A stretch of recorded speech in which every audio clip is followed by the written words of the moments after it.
지리산은 그리 높지 않지만 그윽하고 고요한 멋이 있는 산입니다.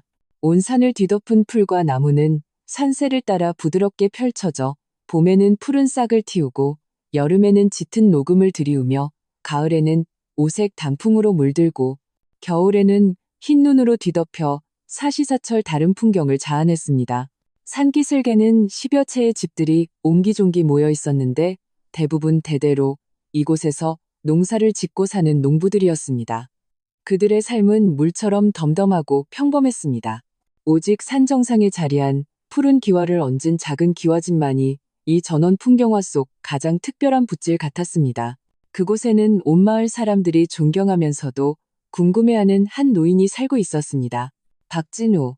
박 의원은 이미 70의 고이 9시를 넘긴 나이였습니다. 예부터 일에 드문 나이라 하였으니 마땅히 걸음걸이가 불편하고 다른 사람의 보살핌을 받아야 할 때였습니다. 하지만 그를 본 사람이라면 누구도 노쇠하다는 말을 감히 그의 신상에 붙이지 못할 것입니다.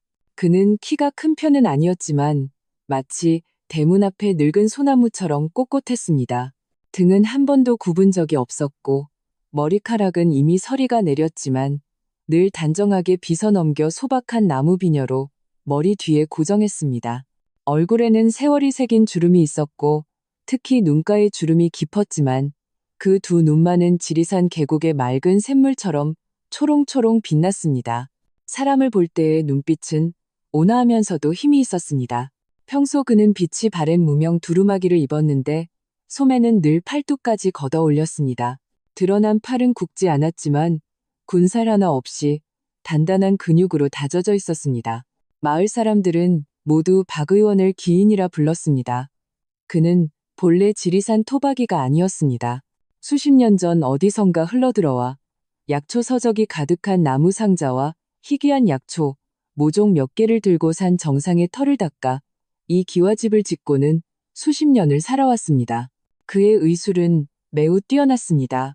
금방심리 안팎의 마을 사람들은 두통이나 감기 같은 사소한 병부터 다른 의원들이 손을 놓은 어려운 병까지 그를 찾아오기만 하면 대부분 병이 씻은 듯 나았습니다. 한 해는 아래마을 김영감이 밭에서 갑자기 가슴 통증을 호소하며 쓰러져 깨어나지 못했습니다. 가족들은 이제 가망이 없다며 울면서 장례를 준비하고 있었습니다. 그때 누군가 죽은 말 살리는 셈치고 산정상의 박 의원을 찾아가 보라고 제안했습니다. 김영감의 아들은 반신반의하며 아버지를 등에 업고 2시간을 넘게 산길을 올랐습니다. 작은 기와집에 도착했을 때 박 의원은 마당에서 약초를 말리고 있었습니다. 그는 이 상황을 보자마자 두말 없이 침통에서 은침을 꺼내 김영감의 가슴 몇 군데 혈자리에 침을 놓았습니다. 그리고 약초밭에서 갓 딴 박하잎 몇 개를 씹어 인중에 붙였습니다. 차 한 잔 마실 시간이 채 지나지 않아 김영감은 천천히 눈을 떴고 가슴 통증도 절반 이상 가라앉았습니다. 이후 박 의원이 지어준 탕약을 한 달간 복용하니 김영감은 다시 밭에 나가 일할 수 있게 되었습니다. 그때부터 박 의원의 명성은 널리 퍼졌습니다. 의술을 구하러 오는 사람들이 끊이지 않았습니다. 걸어서 산을 오르는 사람, 소달구지를 타고 오는 사람, 심지어 수십 리 밖 읍내에서 일부러 찾아오는 사람까지 있었습니다. 박 의원은 찾아오는 사람을 마다하는 법이 없었습니다. 부잣집의 두둑한 사례금이든 가난한 농부의 감사 표시인 잡곡 몇 대든 그는 모두 똑같이 대하며 정성을 다해 치료했습니다. 그가 처방하는 약은 대부분 산에서 흔히 구할 수 있는 약초들이라 값은 싸고 효과는 좋았습니다. 마을 사람들은 그를 살아있는 부처님이라 불렀습니다. 하지만 이렇게 존경받는 노의원에게는 모두가 이해하지 못하는 한 가지가 있었습니다. 그는 평생 장가를 들지 않고 수십 년 동안 산정상의 작은 집에서 홀로 살았습니다. 젊었을 때 중매가 들어온 적도 있었습니다. 이웃 마을 처녀도 있었고 먼 친척이 소개해준 과부도 있었지만 그는 모두 정중히 거절했습니다. 시간이 흐르자 더는 아무도 그 이야기를 꺼내지 않았습니다. 사람들은 그가 오직 의술에만 전념하여 속세의 일에 얽매이기 싫어한다고만 생각했습니다. 아무도 몰랐습니다. 박 의원이 홀로 사는 것은 남녀간의 정에 무심해서가 아니라 젊은 시절 이루지 못한 마음속 소원 때문이라는 것을. 그는 본래 대대로 한의학을 이어온 집안 출신이었습니다. 할아버지와 아버지는 모두 그 고장에서 이름난 의원이었습니다. 그는 어릴 때부터 아버지를 따라 의술을 배웠는데 천부적인 재능이 있어 10살 남짓에 이미 흔한 병들은 혼자서 진료할 수 있었습니다. 20살 되던 해 그는 이웃 마을의 수연이라는 처녀와 약혼했습니다. 두 사람은 마음이 잘 맞아 그가 의술을 모두 배우고 나면 혼인하기로 약속했습니다. 하지만 하늘에 예측할 수 없는 풍운이 있듯 혼례를 얼마 앞두고 수연이 몹쓸 병에 걸렸습니다. 고열이 내리지 않고 온몸에 종기가 퍼졌습니다. 박 의원은 배운 모든 것을 동원하고 이름난 의원들을 찾아다녔지만 끝내 그녀의 목숨을 구하지 못했습니다. 수연이 세상을 떠난 후 그는 비통함에 잠겼습니다. 자신의 의술이 부족하여 사랑하는 사람을 구하지 못했다는 자책감에 시달렸습니다. 그는 고향을 떠나 사방을 떠돌며 민간의 비방을 찾고 어려운 병들을 연구했습니다. 그러다 보니 어느덧 중년이 되었습니다. 후에 그는 지리산을 지나다 이곳의 맑은 산수와 풍부한 약초에 반해 정착하기로 결심했습니다. 한편으로는 의술을 깊이 연구하고 다른 한편으로는 마을 사람들의 병을 돌봐주었습니다. 그렇게 산 것이 30년이 넘었습니다. 세월이 흘러 박 의원은 이미 생사를 초월한 듯 보였지만 여전히 젊은 시절의 생활 습관을 유지했습니다. 매일 동이 트기 전에 대나무 광주리를 메고 산에 올라 약초를 캤습니다. 산길을 따라 걷는 그의 발걸음은 안정적이었고 호흡은 고르게 유지되었습니다. 젊은이들이 그를 따라 산에 올랐다가 뒤처지는 일이 허다했습니다. 그는 산속의 모든 약초를 꿰뚫고 있었습니다. 어느 풀이 열을 내리고 독을 풀어주는지, 어느 나무 껍질이 혈액순환을 돕는지 그는 손바닥 보듯 환히 알았습니다. 캐온 약초는 세심하게 분류하고 씻어서 말린 뒤 약장 서랍의 종류별로 보관했습니다. 서랍에 붙인 이름표의 글씨는 그의 사람됨처럼 단정하고 명료했습니다. 약초를 캐고 진료하는 것 외에 박 의원의 가장 큰 즐거움은 마당에 약초밭을 가꾸는 것이었습니다. 그가 정성껏 돌본 약초밭에는 인삼, 당귀, 황귀, 구기자 등 수십 종의 약초가 무성하게 자라 생기가 넘쳤습니다. 매일 저녁이면 그는 물뿌리개를 들고 약초에 물을 주거나 거름을 주었습니다. 그 손길은 마치 제 자식을 돌보는 듯 부드러웠습니다. 한가할 때면 약초밭 옆 도리자에 앉아 직접 덕근 약초차를 한 잔 우려내 천천히 음미했습니다. 그의 눈빛은 먼 곳을 향해 무언가를 추억하는 듯했습니다. 마을 사람들은 박 의원의 몸이 그토록 정정한 것은 그가 의술에 능하고 양생법을 잘 알기 때문이라고 말했습니다. 그는 과음이나 과식을 하지 않았고 매일 새끼는 자신이 직접 키운 채소와 산에서 나는 버섯 위주로 담백하게 먹었습니다. 가끔 산 아래로 내려가 잡곡을 사오곤 했습니다. 그는 담배도 피우지 않고 술도 마시지 않았습니다. 유일한 소일거리는 등불 아래서 의서를 읽는 것이었고 읽다가 피곤해지면 일어나 부드러운 동작으로 심신수련법을 행했습니다. 그 수련법이 무엇인지는 아무도 몰랐지만 그의 동작은 구름이 흐르고 물이 흐르듯 유려했고 호흡은 길었습니다. 수련을 마치고 나면 그의 얼굴은 혈색이 돌고 정신은 더욱 맑아 보였습니다. 한 번은 마을의 젊은이인 왕 서방이 호기심에 박 의원에게 건강 비결을 물었습니다. 박 의원은 그저 웃으며 마당의 약초를 가리키며 말했습니다. 천지에는 영험한 기운이 있고 풀과 나무에는 각자의 성정이 있네. 자연의 순리에 따르고 마음을 맑게 하여 욕심을 줄이는 것이 가장 좋은 양생법이지. 왕서방은 아는 듯 모르는 듯 했지만 그 말을 마음속에 새겼습니다. 하루하루 시간이 흘렀습니다. 지리산은 여전히 고요했고 산 정상의 작은 기와집은 여전히 평화로웠습니다. 박 의원은 매일같이 약초를 캐고 진료하며 약초밭을 돌보는 평범하고 규칙적인 삶을 살았습니다. 마을 사람들은 여전히 그를 존경했고 그가 왜 평생을 홀로 사는지 궁금해했습니다. 사람들은 이 노의원의 여생이 아마도 이렇게 지리산 정상에서 세월의 끝까지 조용히 흘러가리라 생각했습니다. 하지만 아무도 예상하지 못했습니다. 갑작스러운 사건이 이 평온을 깨뜨릴 줄은.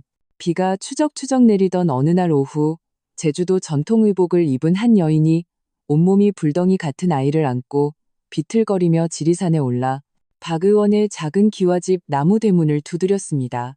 그리고 이 여인의 등장은 박 의원의 삶을 바꾸었을 뿐만 아니라 지리산 자락에서 나이를 초월하고 세속의 편견을 깨뜨리는 감동적인 이야기를 만들어냈습니다. 그녀의 이름은 고연이었습니다. 제주의 산과 바다를 닮은 촉촉한 이름을 가진 40살의 여인이었습니다. 산골 여인에게 40이라는 나이는 본래 차분하고 두터운 안정감을 주어야 할 때였지만 그녀의 눈가와 미간에는 늘 씻어낼 수 없는 수심이 서려 있었습니다. 마치 산안개에 젖은 꽃처럼 시들했지만 꿋꿋한 생명력을 품고 있었습니다. 그녀는 지리산 토박이가 아니었습니다. 제주도 사투리 특유의 부드러운 억양이 섞인 말투를 썼고 입은 옷도 산 아래 농부들과는 달랐습니다. 직접 짜서 쪽빛으로 물들인 무명옷이었는데 옷깃과 소매단에는 자잘한 꽃무늬 자수가 놓여 있었습니다. 옷이 희끗희끗 바래긴 했지만 늘 깨끗하게 빨아 반듯하게 다려 입었습니다. 아무도 그녀의 본명을 몰랐고 묻는 사람도 없었습니다. 산골 사람들은 순박했습니다. 그녀가 5살 된 아이를 데리고 산기슭에 버려진 산지기 오두막에 혼자 사는 것을 보고 그저 난리를 피해온 과부련이 생각했습니다. 그래서 다들 그녀를 제주댁이라 불렀습니다. 제주댁 역시 자신의 과거에 대해 먼저 말하는 법이 없었습니다. 누군가 좋은 마음으로 물어보면 그저 고개를 숙이고 옷고름을 만지작거리며 나지막이 말할 뿐이었습니다. 다 지난 일이에요. 말해서 무얼 하겠어요. 사실 제주댁의 고향은 백리 박제주의 한 마을이었습니다. 그곳은 산수가 수려했고 마을 사람들은 밭을 일구고 물질을 하며 생계를 꾸렸습니다. 부유하지는 않았지만 평화롭고 안정된 삶이었습니다. 제주댁의 남편은 마을에서 가장 부지런한 젊은이였습니다. 사냥도 잘하고 밭일도 잘했으며 글씨도 잘 썼습니다. 두 사람은 어릴 적부터 함께 자란 사이였고 혼인하여 아들 민준이를 낳았습니다. 꿀처럼 달콤한 나날이었습니다. 하지만 하늘에 예측할 수 없는 풍운이 있듯 3년 전 마을에 끔찍한 역병이 돌았습니다. 고열과 기침, 온몸의 무력감, 쓰러지는 사람들이 점점 늘어났습니다. 제주댁의 남편은 마을 청년단장이었는데 자진해서 병자들을 돌보고 방역하는 일을 맡았습니다. 그는 밤낮 없이 뛰어다니며 병자에게 약을 먹이고 물을 끓여 몸을 닦아주다가 그만 자신도 역병에 걸리고 말았습니다. 처음에는 억지로 버텼지만 병세는 점점 심해져 고열이 내리지 않고 찢어질 듯한 기침을 했습니다. 며칠 지나지 않아 그는 숨을 거두었습니다. 남편이 떠난 후 제주댁의 하늘은 무너졌습니다. 그녀는 어린 민준이를 끌어안고 창자가 끊어질 듯 울었습니다. 하지만 역병은 계속 번졌고 마을 사람들은 점점 줄어들었으며 인심은 흉흉해졌습니다. 더욱 그녀를 절망시킨 것은 일부살이 분별 못하는 사람들이 이 역병을 그녀의 남편이 가져왔다고 말하기 시작한 것이었습니다. 그가 사냥하다가 산신을 노하게 해 벌을 받았고 마을 전체의 재앙을 끌어들였다고 했습니다. 그들은 제주댁 모자를 향해 손가락질했고 심지어 돌을 던지거나 오물을 뿌리며 모든 원망을 그들 모자에게 쏟아부었습니다. 제주댁은 아들의 겁에 질린 눈빛을 보며 가슴이 찢어지는 듯했습니다. 그녀는 이 마을에 계속 있다가는 모자가 뜬 소문에 잡아먹히고 말 것이라는 걸 알았습니다. 그래서 어느 깊은 밤 그녀는 간단한 짐을 꾸리고 남편이 남긴 마지막 돈을 품에 안은 채 민준이를 업고 반평생을 살아온 마을을 몰래 떠났습니다. 어디로 가야 할지 몰랐습니다. 그저 멀면 멀수록 좋다고 아무도 그들을 알아보지 못하는 곳에서 조용히 살아가고 싶다고 생각했습니다. 떠돌이 생활은 고달팠습니다. 제주댁은 민준이를 데리고 보름 넘게 걸었습니다. 기력이 없어 오직 걷는 것에만 의지했습니다. 배가 고프면 챙겨온 건빵을 몇 조각 먹고 목이 마르면 길가의 샘물을 마셨습니다. 밤에는 허물어진 절이나 동굴에서 잠을 잤습니다. 민준이는 아직 어려고 된 여정을 견디지 못하고 길 위에서 계속 병을 앓았습니다. 기침하고 설사하며 뼈만 앙상하게 남았습니다. 제주댁은 그것을 보며 마음이 아팠지만 어찌할 도리가 없었습니다. 그저 아들을 끌어안고 조용히 눈물을 흘리며 몇 번이고 되뇌었습니다. 민준아, 착하지. 엄마가 좋은 곳 찾아줄게. 이제 고생 안 할 거야. 그날 그들이 지리산 자락에 다다랐을 때 하늘에서 장대비가 쏟아졌습니다. 제주댁은 민준이를 안고 흠뻑 젖어 추위와 굶주림에 더는 걸을 수 없었습니다. 그녀가 절망에 빠지려 할 때 산기슭에 버려진 산직이 오두막이 눈에 들어왔습니다. 오두막은 매우 낡아 지붕에서는 비가 새고 사방벽에는 금이가 있었지만 적어도 비바람은 막아줄 수 있었습니다. 제주댁은 기뻐하며 민준이를 안고 그 안으로 피했습니다. 그렇게 그들은 지리산 자락에 집을 얻었습니다. 제주댁은 마른 풀을 모아 바닥에 깔고 나뭇가지를 주워 지붕과 벽을 수리하여 겨우 사람이 살만하게 오두막을 꾸몄습니다. 생계를 위해 그녀는 고향에서 배운 기술인 약초 캐기와 배짜기를 떠올렸습니다. 지리산에는 약초가 많았습니다. 그녀는 어릴 때부터 어머니를 따라다니며 돈이 될 만한 약초들을 꽤 많이 알고 있었습니다. 예를 들면 금은화, 민들레, 질경이 같은 것들과 제주에서만 나는 특별한 약초도 있었습니다. 매일 동이 트면 그녀는 민준이를 이웃의 마음씨 좋은 농가에 맡기고 대나무 광주리를 메고 산에 올라 약초를 캤습니다. 산길은 험했고 특히 비 온 뒤에는 질퍽하고 미끄러워 조금만 부주의해도 넘어지기 일쑤였습니다. 제주댁의 발바닥에는 수많은 물집이 잡히고 굳은 살이 박였지만 그녀는 한 번도 불평하지 않았습니다. 이 약초들이 모자의 생명줄이라는 것을 알았기 때문입니다. 캐온 약초는 세심하게 분류하고 말려서 어느 정도 모이면 등에 지고 읍내 약재상에 가져가 쌀과 기름, 소금으로 바꿔왔습니다. 약초 캐기 외에도 제주댁은 배를 짰습니다.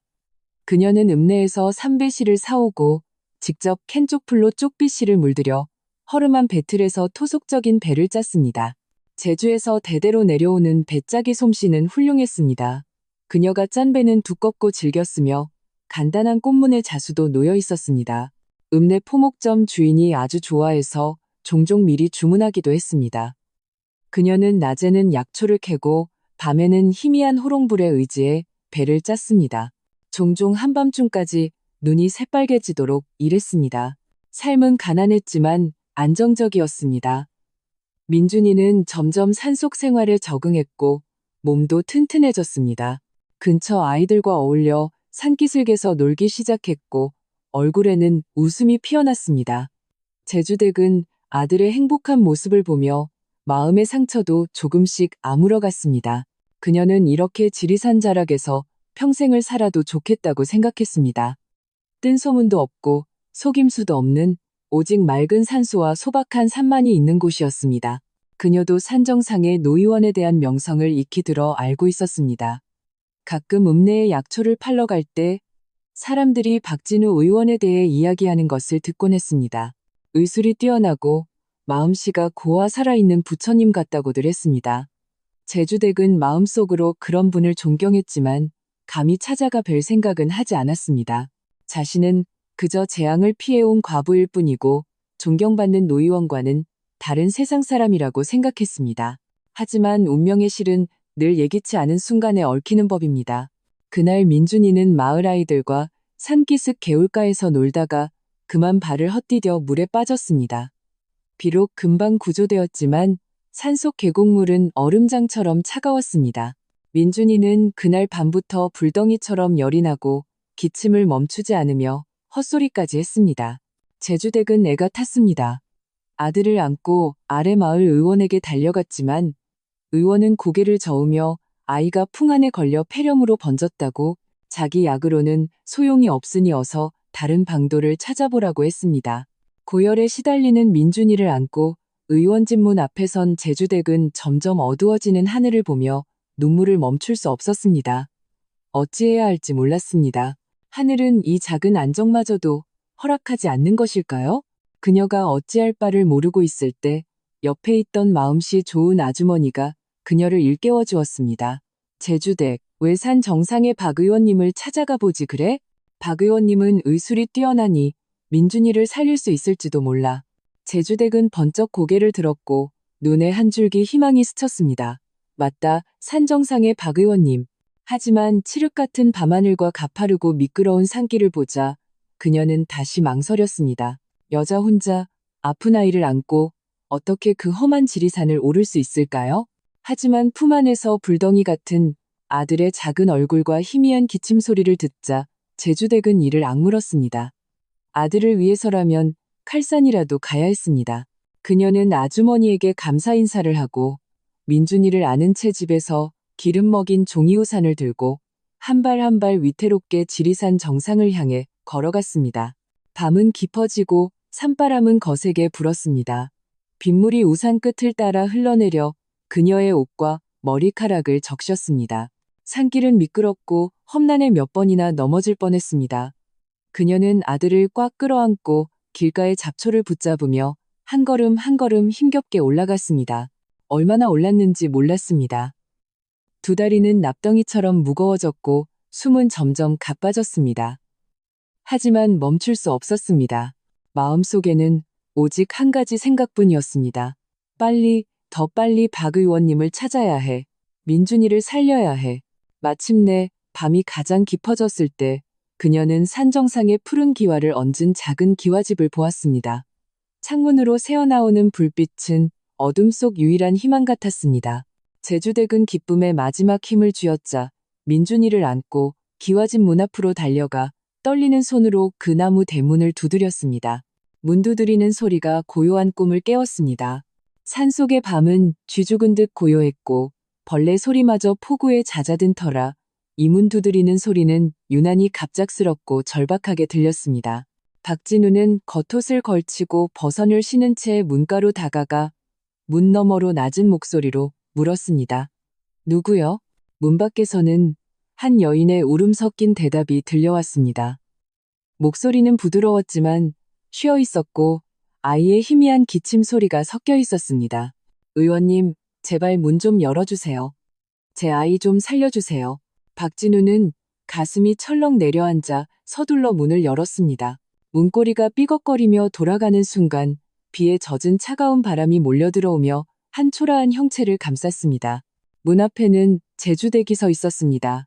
그녀는 온몸이 흠뻑 젖어 쪽빛 무명옷이 몸에 착 달라붙어 있었고 머리카락은 비에 젖어 뺨과 이마에 달라붙어 있었습니다. 얼굴은 흙탕물과 눈물 자국으로 얼룩져 있었습니다.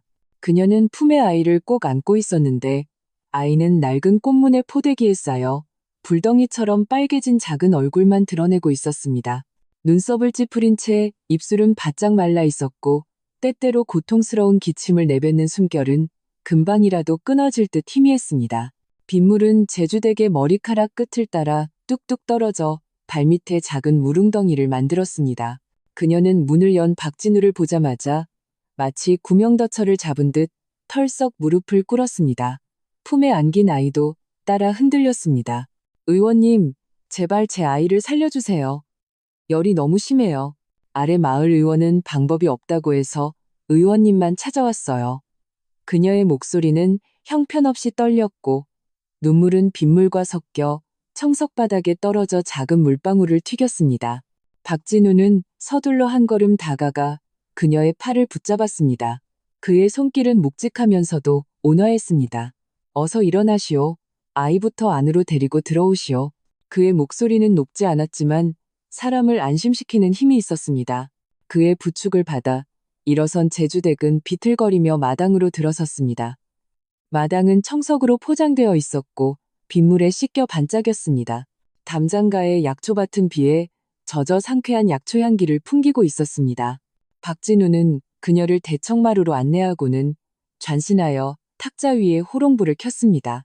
희미한 등불빛이 제주댁의 창백하고 초췌한 얼굴과 열에 들떠 일그러진 아이의 작은 얼굴을 비췄습니다. 박진우는 제주댁에게 아이를 대청해 나무 평상에 눕히라고 손짓했습니다. 제주댁은 조심스럽게 민준이를 내려놓았습니다. 그 동작은 마치 무언가를 깨뜨릴까 두려워하는 듯 부드러웠습니다. 박진우는 평상 옆에 앉아 손가락을 뻗어 민준이의 손목에 가볍게 얹었습니다. 그의 손가락은 마르고 힘이 있었으며 지문에는 오랫동안 약초를 다루며 생긴 굳은 살이 박여 있었습니다. 아이의 뜨거운 피부에 닿자 선명한 온도 차이가 느껴졌습니다.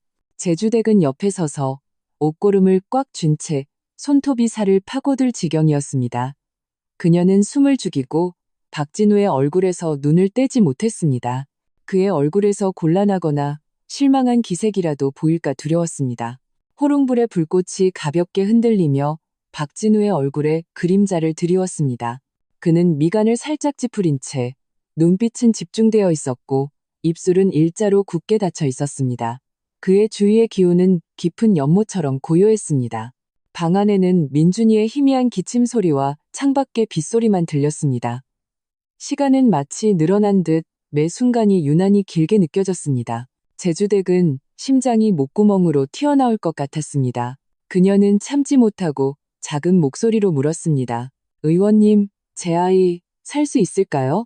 박진우는 즉시 대답하지 않았습니다. 그는 맥을 짚던 손을 거두고 다시 손을 뻗어 민준이의 땀에 젖은 앞머리를 가볍게 넘겨주었습니다. 손등으로 이마를 짚어보고 이어서 눈꺼풀을 뒤집어 보았습니다. 그의 동작은 능숙하고 부드러웠습니다. 이 모든 것을 마친 후에야 그는 천천히 입을 열었습니다. 목소리는 여전히 차분했습니다. 아이가 한기를 만나 연로변에 폐에 열이 뭉쳤소. 열이 너무 오래 지속되어 오늘 밤 기력이 몹시 쇠했구려. 조금만 더 늦었더라면 위험했을 것이요. 제주댁은 조금만 더 늦었더라면 위험했을 것이라는 말에 다리가 풀려 쓰러질 뻔했습니다. 눈물이 다시 솟구쳤습니다. 의원님, 제발 아이를 살려주세요. 저에겐 이 아이 하나뿐이에요. 이 아이가 없으면 저도 살 수 없어요. 걱정 마시오. 최선을 다하겠소. 박진우는 말하며 자리에서 일어났습니다. 여기서 아이를 잘 보시오. 약방에 가서 약을 가져오겠소. 그는 안채의 약방으로 들어갔다가 잠시 후 작은 나무 상자를 들고 나왔습니다. 나무 상자 안에는 은침 몇 개와 곱게 간 약가루가 들어있었습니다. 박진우는 나무 상자를 탁자 위에 놓고 쑥뜸 한 개에 불을 붙여 그 연기로 은침을 소독했습니다. 이어서 제주댁에게 말했습니다. 아이에게 침을 놓을 것이니 아이의 손발을 잡아 움직이지 못하게 하시오. 제주댁은 서둘러 다가가 민준이의 팔과 다리를 가볍게 눌렀습니다. 박진우는 은침을 들고 눈빛을 집중한 채 손목을 가볍게 돌려 민준이의 가슴에 있는 단중혈, 폐수혈 등 몇 군데 혈자리에 정확하게 침을 놓았습니다. 그의 동작은 빠르고 안정적이었습니다. 침이 들어가는 순간 민준이는 가볍게 끙하는 소리를 냈지만 깨어나지는 않았습니다. 박진우는 침을 돌리며 집중했고 그의 이마에는 가는 땀방울이 맺혔습니다. 침을 다 놓고 나서 그는 은침을 뽑고 약상자에서 노란색 약 가루를 꺼내 따뜻한 물에 개었습니다. 그리고 민준이의 입을 벌려 조금씩 먹였습니다. 이것은 열을 내리고 가래를 사귀는 약 가루요. 폐의 열을 가라앉힐 것이요. 이따가 탕약을 한 첩 더 달여 먹이면 열이 내릴 것이요. 설명을 마친 그는 마당 구석에 부엌으로 들어갔습니다. 부엌은 작았지만 깨끗하게 정돈되어 있었습니다. 아궁이 위에는 약탕기가 놓여 있었고 그 옆에는 말린 약초들이 가지런히 쌓여 있었습니다. 박진우는 약방에서 대나무 바구니를 가져왔는데 그 안에는 신선한 어성초, 민들레, 팔남근, 그리고 약초밭에서 막단박하 몇 줄기가 담겨 있었습니다. 이것들은 모두 산에서 흔히 볼 수 있는 약초들이었지만 그의 손에서는 절묘하게 배합되었습니다. 그는 능숙하게 약초를 씻어 자르고 약탕기에 넣어 샘물을 붓고 뚜껑을 덮은 뒤 아궁이에 불을 지폈습니다. 불꽃이 탕기 바닥을 핥으며 타닥타닥 소리를 냈습니다. 탕기 안에 물이 점점 뜨거워지자 약초 향기가 서서히 퍼져나가 마당의 빗물 냄새와 어우러져 독특한 향기를 만들어냈습니다. 조금 깨어난 민준이를 안고 제주댁은 부엌 문가에 서서 박진우의 뒷모습을 바라보았습니다. 희미한 불빛이 그의 몸에 비쳐 그림자를 길게 늘어뜨렸습니다. 그는 빛바랜 무명 두루마기를 입고 있었지만 등은 여전히 꼿꼿했고 동작은 서두르지 않고 차분했으며 모든 과정이 질서정연했습니다. 이 순간 제주댁의 마음속 불안이 조금씩 가라앉았습니다. 마치 이 뒷모습을 보고 있는 것만으로도 의지가 되는 듯 했습니다. 민준이는 약 가루를 먹은 후 기침이 조금 잦아들고 정신도 조금 돌아왔습니다. 그는 제주댁의 품에 힘없이 기대어 작은 목소리로 엄마, 목말라요라고 말했습니다. 응, 엄마가 물 줄게. 제주댁은 급히 대답하며 몸을 돌려 물을 따르려 했지만 박진우가 그녀를 불렀습니다. 아궁이에 더운 물이 있소. 내가 따라주겠소. 그는 말하며 탁자 위에 투박한 사기 그릇을 들어 아궁이 위 주전자에서 따뜻한 물을 한 그릇 따라 제주댁에게 건넸습니다. 천천히 먹이시오. 체하지 않게. 제주댁은 그릇을 받아들었습니다. 손끝에 따뜻한 그릇의 온기가 전해지자 따스함이 손끝을 타고 마음속까지 퍼져나갔습니다. 그녀는 고개를 숙이고 작은 목소리로 감사합니다. 의원님, 이라고 말했습니다. 박진우는 웃으며 아무 말 없이 아궁이 곁을 지켰습니다. 그는 때때로 탕기 뚜껑을 열어 나무국자로 탕약을 저었습니다. 약초 향기는 점점 짙어져 작은 기와집 전체에 퍼지며 비 내리는 밤의 추위와 무거움을 몰아냈습니다. 차 한 잔 우릴 시간이 지났을까 탕약이 다 다려졌습니다. 박진우는 약물을 걸러내 사기 그릇에 붓고 따뜻하게 식힌 후 제주댁에게 건넸습니다. 이 약을 아이에게 먹이시오. 다 먹이고 나면 재우시오. 내일 아침이면 열이 내릴 것이오. 제주댁은 그의 말대로 조금씩 탕약을 민준이에게 먹였습니다. 약은 조금 썼지만 민준이는 얼굴을 찡그리면서도 얌전히 마셨습니다. 약을 다 마신 후 민준이의 눈꺼풀은 점점 무거워졌고 얼마 지나지 않아 잠이 들었습니다. 호흡도 고르고 평온해졌으며 얼굴의 붉은 기도 점점 가라앉아 더 이상 이전처럼 뜨겁지 않았습니다. 아이가 편안하게 잠든 것을 보자 제주댁은 조마조마했던 마음을 겨우 내려놓았습니다. 그녀는 조심스럽게 민준이를 평상에 눕히고 이불을 덮어준 뒤 박진우를 향해 깊이 허리를 숙였습니다. 의원님, 이 큰 은혜를 어떻게 다 갚아야 할지 이 목숨을 구해주신 은혜 평생 잊지 않겠습니다. 박진우는 손을 저으며 온화한 목소리로 말했습니다. 의원은 사람을 살리는 것이 본분이니 마음에 두지 마시오. 그는 창밖의 비를 보고 제주댁의 초라한 모습을 본 뒤 이어서 말했습니다. 밖에 비가 이렇게 많이 오고 산길도 험하니 오늘 밤은 여기서 묵으시오. 동쪽 방에 잠자리가 깨끗하게 마련되어 있으니 아이를 데리고 가서 쉬시오. 제주댁은 잠시 망설이다가 서둘러 사양했습니다. 어떻게 그럴 수가요? 폐를 끼친 것만으로도 죄송한데 어떻게 하룻밤 신세까지 지겠습니까? 괜찮소. 박진우가 말했습니다. 산속의 밤은 차가운데 아이가 막열이 내렸으니 다시 고생시키면 안 돼요. 게다가 이렇게 비가 많이 오는데 아이를 데리고 산을 내려갈 수도 없을 것이오. 마음 편히 묵고 내일 비가 그치면 떠나시오. 그의 말은 진심이 담겨 있어 조금도 억지스러움이 없었습니다. 제주댁은 그의 온화한 눈빛을 보고 평상에서 잠든 아이를 본 뒤 결국 더 이상 사양하지 않았습니다. 그럼 폐를 끼치겠습니다. 의원님, 박진우는 고개를 끄덕이고 장에서 깨끗한 이부자리를 꺼내 제주댁에게 건넸습니다. 동쪽 방은 저쪽이오. 직접 가보시오. 무슨 일이 있으면 언제든 부르시오. 그는 대청 옆의 방을 가리킨 뒤 자신의 방으로 들어가 조용히 문을 닫았습니다.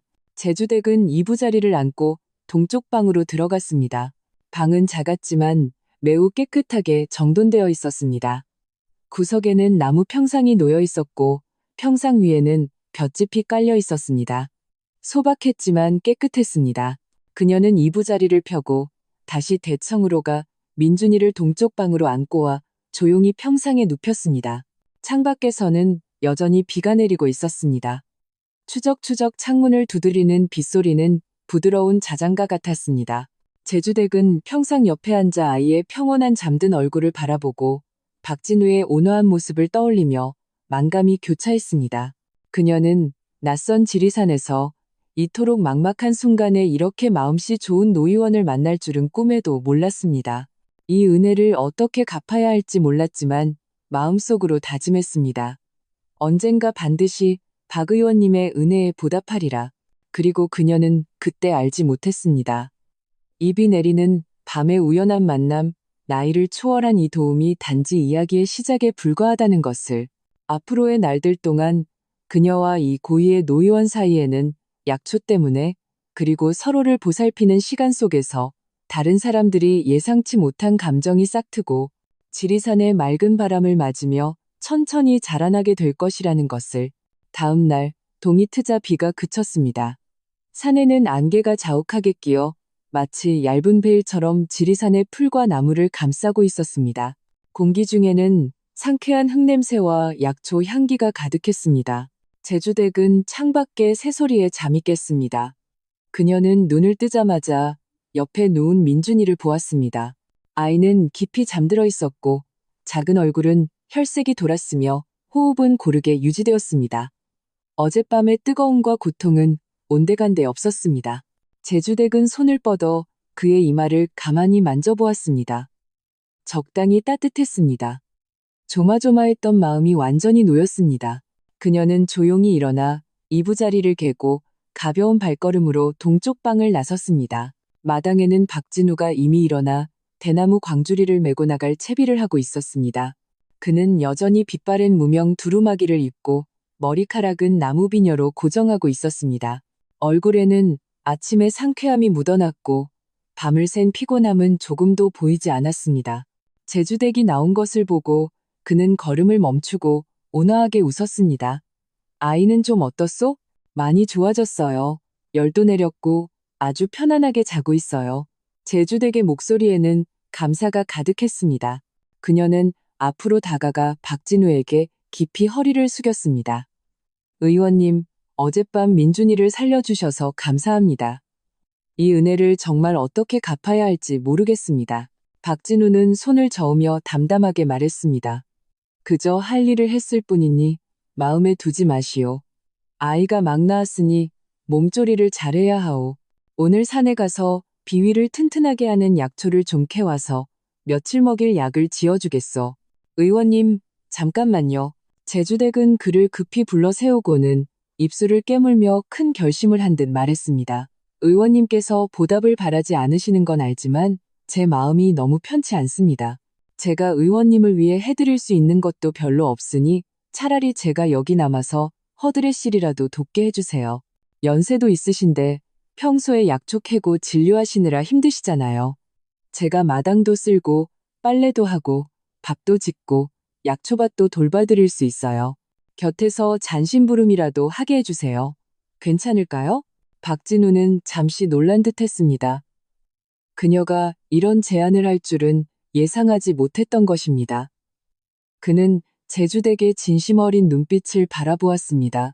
그 눈에는 약간의 망설임도 있었지만 그보다 더 큰 확고함이 담겨 있었습니다. 그는 잠시 침묵하다가 고개를 저었습니다. 괜히 번거롭게 그럴 것 없소. 나 혼자 지내는데 익숙해서 이런 일들은 혼자서도 다 할 수 있어. 아이도 데리고 있는데 생활도 해야 하니 어서 산을 내려가시오. 번거롭지 않아요, 의원님. 제주댁이 서둘러 말했습니다. 제가 사는 오두막이 바로 산기슭이라 여기서 멀지 않아요. 오가는 것도 편하고요. 민준이도 이제 괜찮아졌으니 아래 마을 아주머니께 잠시 맡기고 매일 와서 도와드릴게요. 허락해주지 않으시면 제 마음이 평생 불편할 거예요. 그녀의 말투에는 약간의 고집이 섞여 있었고 눈빛은 간절했습니다. 박진우는 그녀를 바라보았습니다. 어젯밤 아이를 안고 빗속에서 무릎 꿇던 모습이 떠올라 마음이 약해졌습니다. 수십 년을 홀로 살아온 이 집은 확실히 좀 썰렁했습니다. 평소 약초를 캐고 돌아와 피곤할 때면 그저 간단한 밥을 지어 먹을 뿐이었습니다. 제주댁의 제안이 그리 나쁜 일은 아닐지도 모른다고 생각했습니다. 그는 잠시 생각하다가 고개를 끄덕였습니다. 그렇게까지 말한다면 그러시오. 다만 너무 힘들게 하지는 말고 평소에 마당이나 쓸고 약초밭에 물이나 주면 돼요. 일부러 밥하러 올 것까지는 없소. 감사합니다. 의원님, 제주댁의 얼굴에 환한 미소가 번졌습니다. 그 미소는 비가 갠 뒤의 햇살처럼 그녀의 미간에 서려 있던 수심을 걷어내고 유난히 밝게 빛났습니다. 그날부터 제주댁은 산정상의 작은 기와집의 단골 손님이 되었습니다. 매일 아침 그녀는 민준이를 아래 마을의 마음씨 좋은 이 아주머니에게 맡기고 작은 대나무 바구니를 들고 산길을 따라 지리산에 올랐습니다. 그녀는 먼저 마당의 청석바닥을 깨끗이 쓸고 물뿌리개로 약초밭의 약초들에게 물을 주었습니다. 박진우가 키우는 약초는 종류가 매우 많아 제주댁은 처음에는 잘 알지 못했습니다. 그저 박진우가 시키는 대로 물을 너무 많이 주어 뿌리가 썩거나 너무 적게 주어 마를까봐 조심스럽게 물을 주었습니다. 박진우가 진료를 마치고 돌아와 깨끗해진 마당과 물을 흠뻑 마시고 잎을 활짝 편 약초들을 보면 마음도 덩달아 환해졌습니다. 그는 자청해서 제주댁에게 약초를 가르쳐 주었습니다.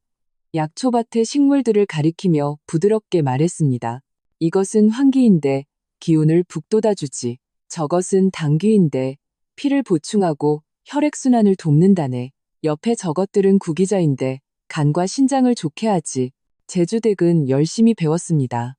모든 약초의 이름과 효능을 마음속에 새겼습니다. 그녀는 작은 나무판을 구해와 까맣게 태운 나뭇가지로 약초 이름을 써서 해당 식물 옆에 꽂아두었습니다. 기억하기 쉽게 하기 위해서였습니다. 박진우는 그것을 보고 렘부주 웃었습니다. 참 마음 씀씀이가 곱구려. 제주댁은 부끄러운 듯 고개를 숙이며 뺨을 붉혔습니다. 조금이라도 더 배워야 의원님을 더 많이 도와드릴 수 있으니까요. 나중에 박진우는 산에 약초를 캐러 갈 때도 제주댁을 데리고 갔습니다. 그는 제주댁이 이전에 약초를 캐본 적은 있지만 대부분 경험에 의존하여 종류를 다 알지 못하고 약성도 모른다는 것을 알았습니다. 박진우는 걸으면서 약초의 형태와 냄새를 구별하는 법을 가르쳐 주었습니다. 어떤 약초는 잎을 따야 하고 어떤 약초는 뿌리를 캐야 하며 어떤 약초는 독이 있어 절대 만지면 안 되는지 알려주었습니다. 산길은 구불구불했습니다. 박진우의 발걸음은 안정적이었고 제주댁은 그의 뒤를 따르며 그의 설명을 귀담아 들었습니다. 모르는 식물을 만나면 작은 목소리로 질문했습니다. 햇살이 나무십 사이로 쏟아져 땅에 얼룩덜룩한 그림자를 드리웠습니다. 바람이 나무잎을 스치며 사각사각 소리를 냈고 두 사람의 대화 소리와 어우러져 유난히 조화로웠습니다. 한 번은 그들이 계곡가에서 가파른 바위 절벽에 자생하는 희귀한 석곡을 발견했습니다. 박진우는 그것을 캐서 약초밭에 옮겨 심고 싶어 했습니다. 바위 절벽은 축축하고 미끄러워 오르기 어려웠습니다. 제주댁이 자청해서 말했습니다. 의원님, 제가 해볼게요. 전 어릴 때부터 산에서 자라서 절벽 타는 데는 익숙해요. 그녀는 신발을 벗고 맨발로 바위 절벽을 밟았습니다. 손과 발을 써서 조심스럽게 올라가 무사히 그 석곡을 캐냈습니다. 박진우는 석곡을 받아들고 그녀의 발에 묻은 흙과 자잘한 상처를 보며 미안한 마음이 들었습니다. 앞으로는 이렇게 위험한 짓 하지 마시오. 너무 위험하오. 제주댁은 웃으며 대수롭지 않게 말했습니다. 괜찮아요. 이 정도 높이는 아무것도 아니에요. 그녀의 미소는 깨끗하고 순수해서 박진우에게 젊은 시절의 수연을 떠올리게 했습니다. 마음속에 오랜만에 따뜻함이 번졌습니다. 약초를 캐고 약초밭을 돌보는 것 외에도 제주댁은 박진우의 빨래와 밥을 해주었습니다. 그녀는 박진우의 식단이 담백하다는 것을 알고 잡곡과 채소로 다양한 음식을 만들었습니다. 가끔은 산 아래에서 제주도식 장아찌를 가져와 밥맛을 돋우었습니다. 박진우는 진료의 밥과 식사 때를 놓치기 일쑤였는데 제주댁은 밥과 국을 아궁이에 데워두어 그가 돌아오면 바로 따뜻한 식사를 할 수 있게 했습니다. 한 번은 박진우가 멀리서 찾아온 중환자를 치료하느라 꼬박 하루를 꼬박 바쁘게 보내고 해가 져서야 겨우 쉴 수 있었습니다. 그가 마당으로 돌아오자 은은한 밥 냄새가 풍겨왔습니다. 부엌으로 들어가 보니 제주댁이 아궁이 옆에 서서 소단에 죽을 젓고 있었습니다. 의원님, 오셨어요? 어서 앉아서 쉬세요. 죽이 곧 다 돼요. 제주댁은 그를 보고 서둘러 맞이했습니다. 박진우는 아궁이 옆 작은 의자에 앉아 제주댁의 바쁜 뒷모습을 바라보았습니다. 희미한 불빛이 그녀의 얼굴에 비쳐 윤곽을 부드럽게 만들었습니다. 그녀의 동작은 능숙하고 다정했습니다. 부엌에는 죽 냄새와 은은한 약초 향기가 섞여 사람을 안심시키는 따뜻한 분위기를 자아냈습니다. 이런 느낌은 박진우가 수십 년을 홀로 살면서 한 번도 느껴보지 못했던 따뜻하고 든든한 것이었습니다. 그것은 그의 마음속 오랫동안 잠들어 있던 어느 한 구석을 서서히 녹이고 있었습니다. 죽이 다 끓자 제주댁은 한 그릇을 퍼서 박진우에게 건넸습니다. 안에는 대추와 구기자 몇 알이 들어있었습니다. 오늘 힘드셨죠? 대추 구기 자죽 드시고 기운 차리세요. 박진우는 그릇을 받아들었습니다. 따뜻한 죽이 목구멍을 타고 내려가자 위장도 마음도 따뜻해졌습니다. 그는 제주댁을 바라보며 나지막이 말했습니다. 제주댁, 고맙소. 제주댁은 고개를 숙이며 뺨을 붉혔습니다. 고맙기는요. 의원님께 도움이 된다면 그걸로 됐어요. 하루하루 시간이 흐르면서 두 사람의 관계는 점점 더 자연스러워졌습니다. 박진우가 진료를 할 때 제주댁은 옆에서 약을 갈고 침을 건네고 상처를 싸매주었습니다. 박진우가 밤에 의서를 읽을 때 제주댁은 옆에 앉아 호롱불 빛에 의지해 배를 짰습니다. 가끔 고개를 들어 그를 바라보는 눈빛에는 존경과 다정함이 담겨 있었습니다. 환자가 찾아오면 제주댁은 알아서 차를 내고 물을 따르며 환자의 마음을 안정시켜 주었습니다. 작은 기와집은 더 이상 예전처럼 썰렁하지 않았습니다. 사람 사는 온기가 생기고 웃음소리도 들려왔습니다. 민준이의 몸이 좋아진 후 가끔 제주댁을 따라 산 정상에 오곤 했습니다. 박진우는 아이에게 작은 간식을 주거나 약초밭에 약초 이름을 가르쳐 주었습니다. 민준이는 박할아버지라고 맑은 목소리로 불렀고 기와집의 생기를 더해 주었습니다. 박진우는 점점 자신이 제주댁의 보살핌 없이는 살 수 없게 되었다는 것을 깨달았습니다. 매일 아침 눈을 뜨면 무의식적으로 마당을 바라보며 제주댁의 바쁜 모습을 기대했습니다. 약초를 캘 때 옆에서 그녀의 질문과 동행이 없으면 어쩐지 외롭게 느껴졌습니다. 밤에 의서를 읽을 때 옆에서 들려오는 배틀 소리를 들으면 마음이 유난히 편안해졌습니다. 그는 자신이 제주댁에게 느끼는 감정이 단순한 감사나 이웃 간의 정을 넘어섰다는 것을 알았습니다. 그것은 의지, 존중, 그리고 애정이 뒤섞인 감정으로 하루하루 함께하는 시간 속에서 조용히 자라나고 있었습니다. 그리고 제주댁 역시 박진우와 함께 지내면서 과거의 상처를 서서히 내려놓았습니다. 박진우의 온화함, 침착함, 그리고 선량함은 그녀에게 오랜만에 느끼는 존중과 안정감을 주었습니다. 그는 그녀의 과거를 묻지 않았지만 그녀가 가끔 슬픔을 내비칠 때면 말없이 따뜻한 차 한 잔을 건네주었습니다. 그는 그녀가 과부라는 것을 개의치 않았고 아이가 딸려 있다는 것도 신경 쓰지 않았으며 오히려 모든 면에서 그녀를 보살피고 이해해 주었습니다. 박진우와 함께 있을 때 제주댁은 마음이 매우 편안했습니다. 그녀는 자신도 모르게 그를 향해 웃었고 자신의 속마음을 그에게 털어놓고 싶어졌습니다. 그녀는 자신과 박진우의 나이 차이가 크다는 것을 알고 있었고 세상의 시선이 그들을 어떻게 볼지도 알고 있었습니다. 하지만 그녀는 자신의 마음을 통제할 수 없었습니다. 박진우가 집중해서 진료하는 모습, 민준이를 다정하게 대하는 모습을 볼 때마다 그녀의 마음속에는 따뜻한 기운이 번져 영원히 이 작은 기와집에 그의 곁에 머물고 싶다는 생각이 들었습니다. 이날 저녁 두 사람은 함께 약초밭에서 약초를 말리고 있었습니다. 해가 서쪽으로 기울어 금빛 햇살이 약초밭에 쏟아졌습니다. 약초, 잎들이 빛을 받아 반짝였습니다. 박진우는 곁에 있는 제주댁을 바라보았습니다. 그녀는 고개를 숙이고 정성스럽게 약초를 펼치고 있었습니다. 바람에 머리카락이 날려 그녀의 뺨을 스쳤습니다. 그는 깊은 숨을 들이쉬었습니다. 마음속에 한 가지 생각이 떠올랐습니다. 이 생각은 한 번 떠오르자 더 이상 억누를 수 없었습니다. 마치 약초밭의 약초처럼 맹렬하게 자라났습니다. 그는 이 결정이 비난을 불러올 수도 있고 지금의 평온을 깨뜨릴 수도 있다는 것을 알았습니다. 하지만 그는 더 이상 놓치고 싶지 않았습니다. 수십 년의 독신 생활 동안 그는 외로움을 충분히 맛보았습니다. 그는 이 뒤늦게 찾아온 따뜻함을 붙잡고 싶었고 눈앞에 이 선하고 강인한 여인과 남은 생을 함께하고 싶었습니다. 박진우는 하던 일을 멈추고 몸을 돌려 진지하게 제주댁을 바라보았습니다. 제주댁, 할 말이 있소. 제주댁은 고개를 들어 그의 시선과 마주쳤습니다. 박진우의 눈빛은 유난히 진지했고 그가 한 번도 본 적 없는 확고함과 다정함이 담겨 있었습니다. 그녀는 이유 없이 긴장했고 심장이 빠르게 뛰기 시작했습니다. 그녀는 무의식적으로 손에 쥔 약초를 꽉 쥐고 작은 목소리로 물었습니다. 의원님, 무슨 말씀이세요? 저녁 노을의 마지막 빛이 두 사람의 몸에 쏟아져 금빛 윤곽을 만들어 주었습니다. 약초밭의 약초들은 맑은 향기를 내뿜었고 산바람이 부드럽게 불어와 따스함을 실어 날랐습니다. 박진우는 제주댁의 눈을 바라보며 한자 한자 마음속에서 오랫동안 품어왔던 생각을 말했습니다. 그리고 이 말은 두 사람의 운명을 완전히 바꾸어 놓았고 풀과 나무 사이에서 싹튼 이 감정을 더욱 확고하고 따뜻한 방향으로 나아가게 했습니다. 저녁 노을이 약초밭의 그림자를 길게 늘어뜨렸습니다.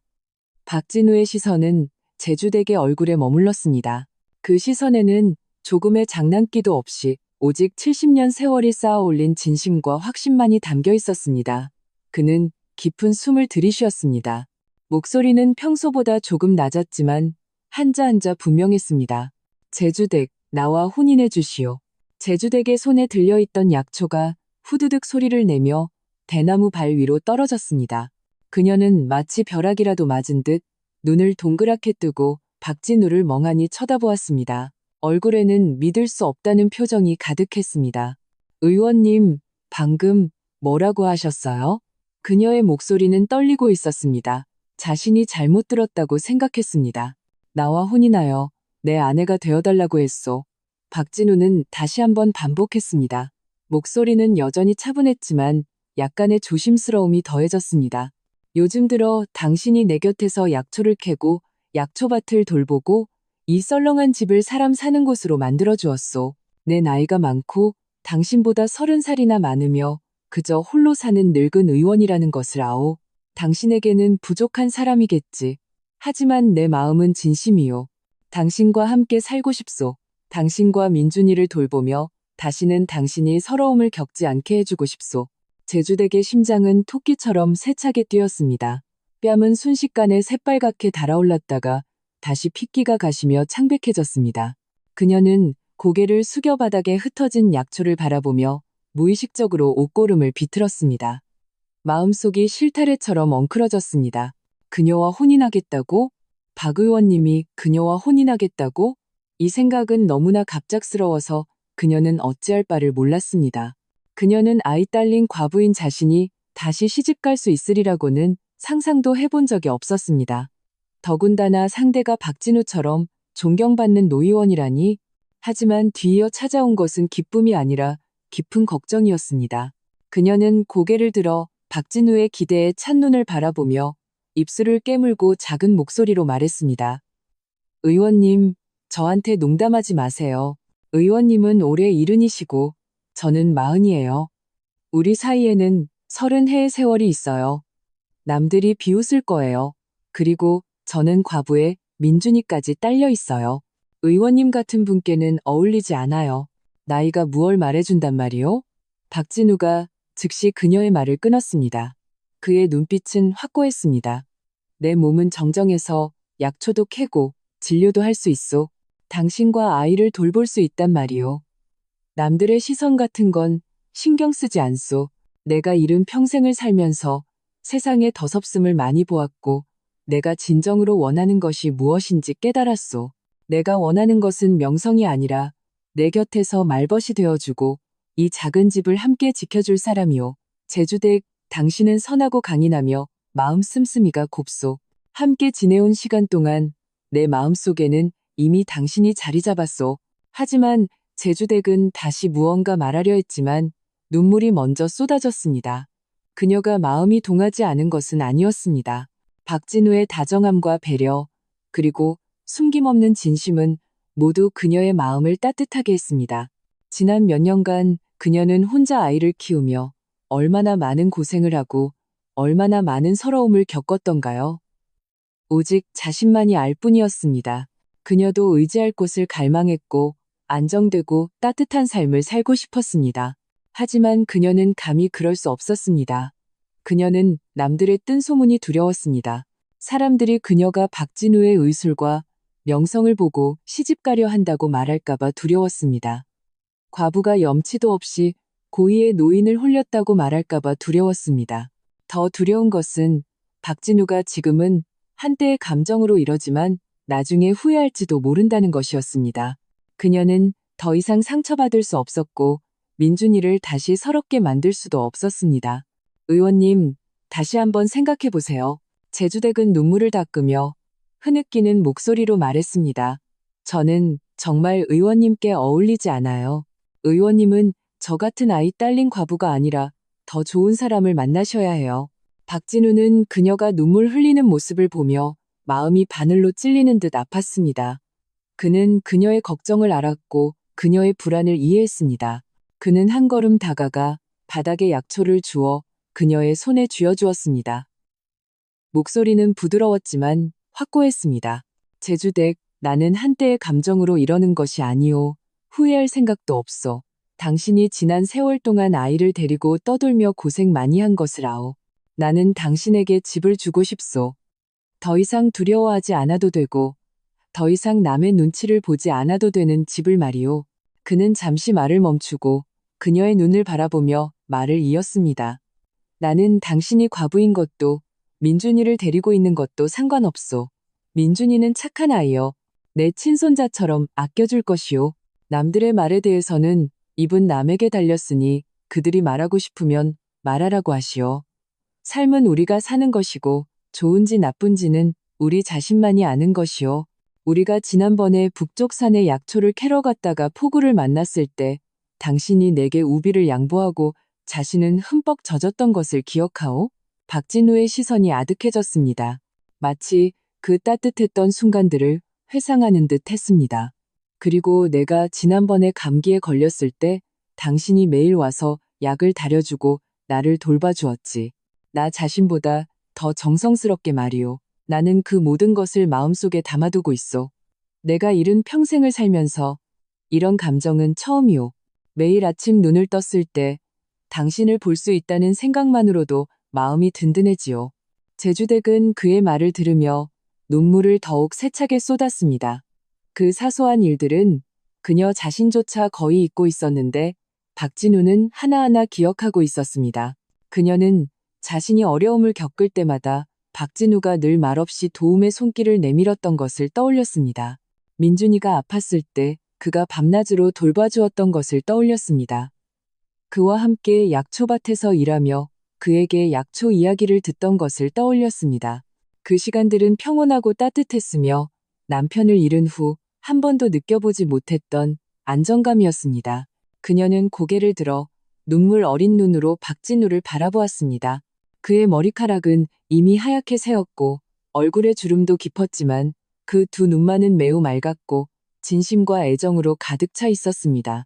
그녀는 박진우가 진심으로 그녀에게 잘해주고 진심으로 그녀와 함께 살고 싶어 한다는 것을 알았습니다. 하지만 세상의 시선은 여전히 큰 산처럼 그녀의 마음을 짓눌렀습니다. 그녀는 망설이고 갈등하며 어떻게 결정해야 할지 몰랐습니다. 당신 마음속에 아직 걱정이 있다는 것을 아오. 박진우는 그녀의 복잡한 표정을 보고 그녀를 다그치지 않았습니다. 그저 부드러운 목소리로 말했습니다. 지금 바로 대답하지 않아도 돼요. 시간을 주겠소. 천천히 생각해 보시오. 당신이 마지막에 승낙하든 거절하든 나는 당신을 원망하지 않을 것이고 여전히 당신과 민준이를 가족처럼 돌볼 것이오. 말을 마친 그는 대나무발 위에 약초를 들어 계속 말리기 시작했습니다. 다만 동작은 아까보다 훨씬 느렸고 뒷모습도 어딘가 쓸쓸해 보였습니다. 다음 며칠 동안 제주댁은 여전히 평소처럼 기와집에 와서 일을 도왔습니다. 다만 말이 많이 줄었고 늘 고개를 숙인 채 박진우의 눈을 마주치지 못했습니다. 박진우도 더 이상 청혼 이야기를 꺼내지 않았습니다. 여전히 예전처럼 그녀에게 약초를 가르쳐주고 함께 일했습니다. 다만 그녀를 바라보는 그의 눈빛에는 쉽게 알아챌 수 없는 기대감이 더해졌습니다. 제주댁의 마음속에서는 매일 격렬한 싸움이 벌어졌습니다. 그녀는 고향에서의 뜬 소문을 떠올렸습니다. 그녀의 코앞에서 욕하던 사람들을 떠올리면 마음이 얼어붙는 듯 했습니다. 그녀는 자신이 재혼하면 민준이까지 피해를 입고 다른 아이들에게 놀림을 받을까봐 두려웠습니다. 하지만 그녀는 또 박진우의 좋은 점을 떠올렸습니다.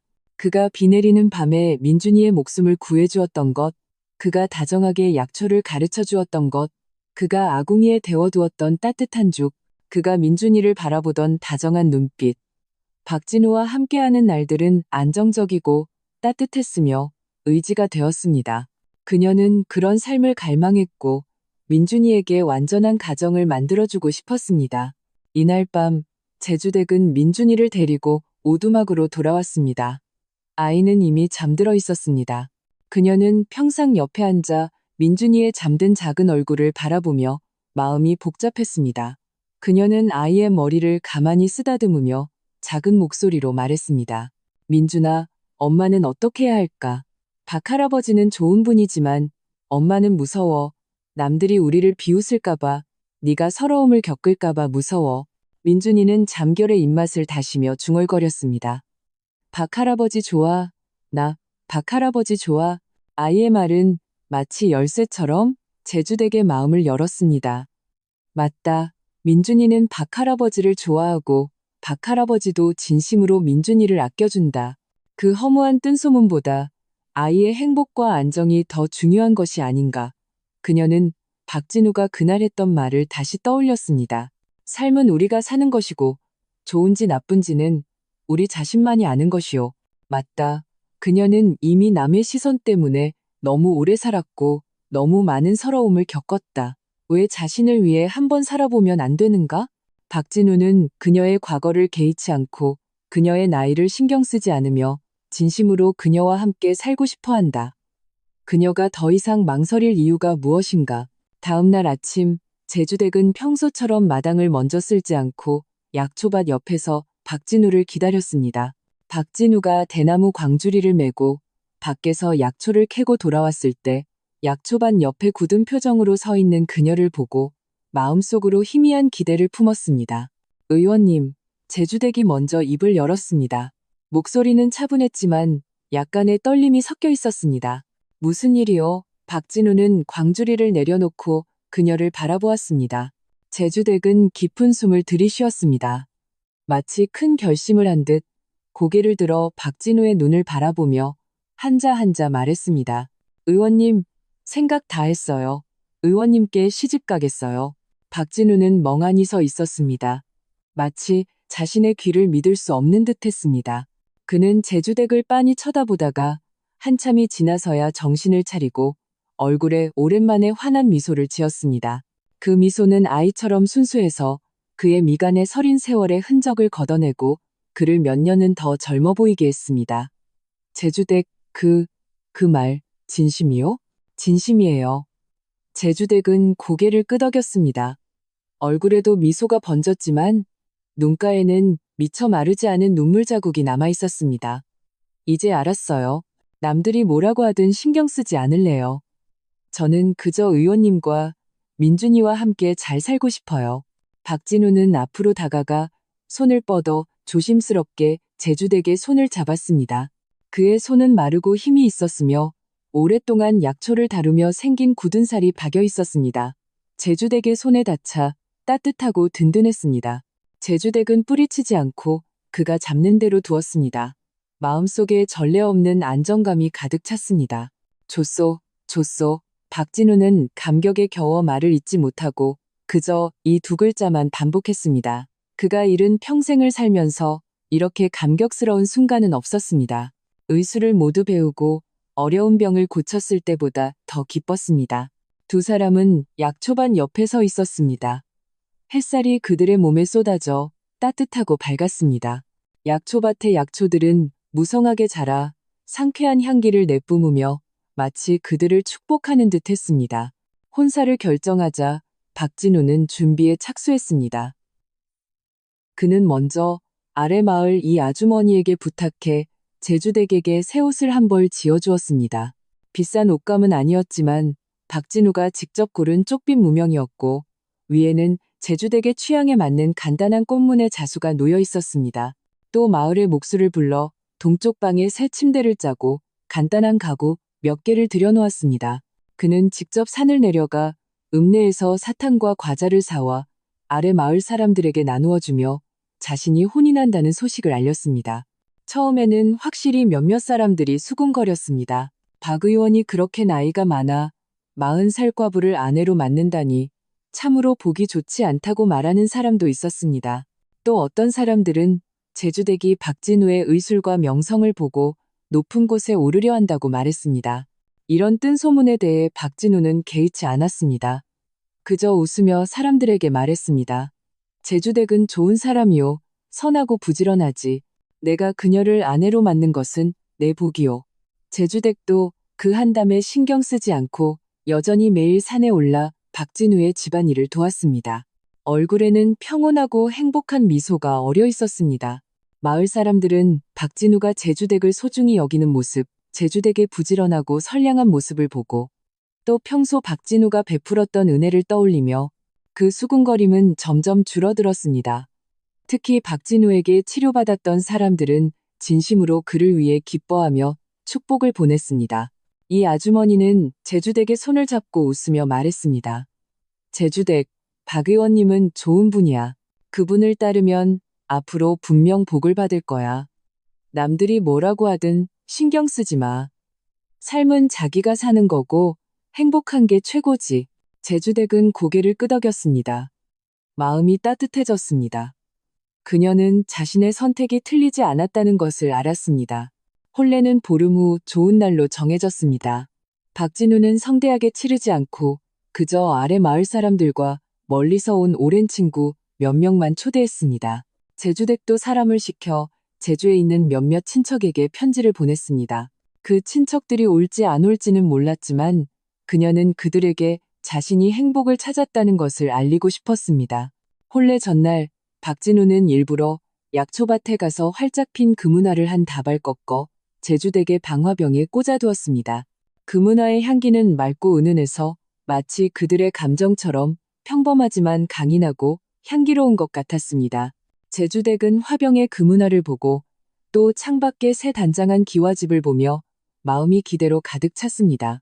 그녀는 내일부터 자신은 더 이상 외롭고 의지할 곳 없는 과부, 제주댁이 아니라 박진우의 아내가 되어 그와 함께 이 지리산 정상에서 이 작은 기와집을 지키고 약초밭을 지키고 이 뒤늦게 찾아온 행복을 지키게 될 것이라는 것을 알았습니다. 밤이 깊어졌습니다. 지리산의 밤은 유난히 고요했습니다. 제주댁은 자리에 누웠지만 조금도 잠이 오지 않았습니다. 그녀는 내일의 혼례를 생각하고 박진우의 온화한 미소를 생각하고 앞으로의 날들을 생각하며 자신도 모르게 입꼬리가 올라갔습니다.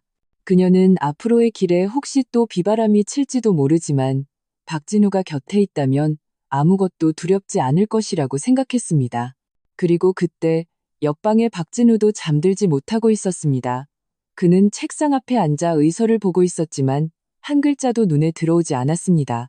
그의 머릿속에는 온통 제주댁의 모습뿐이었습니다. 그녀가 약초밭에서 일하는 모습, 그녀의 다정한 미소, 그녀가 눈물 흘리는 모습, 그는 마음속에 감사함이 가득했습니다. 고이의 나이에 이렇게 마음을 설레게 하는 사람을 만나고 이렇게 따뜻한 감정을 가질 수 있게 해준 운명에 감사했습니다.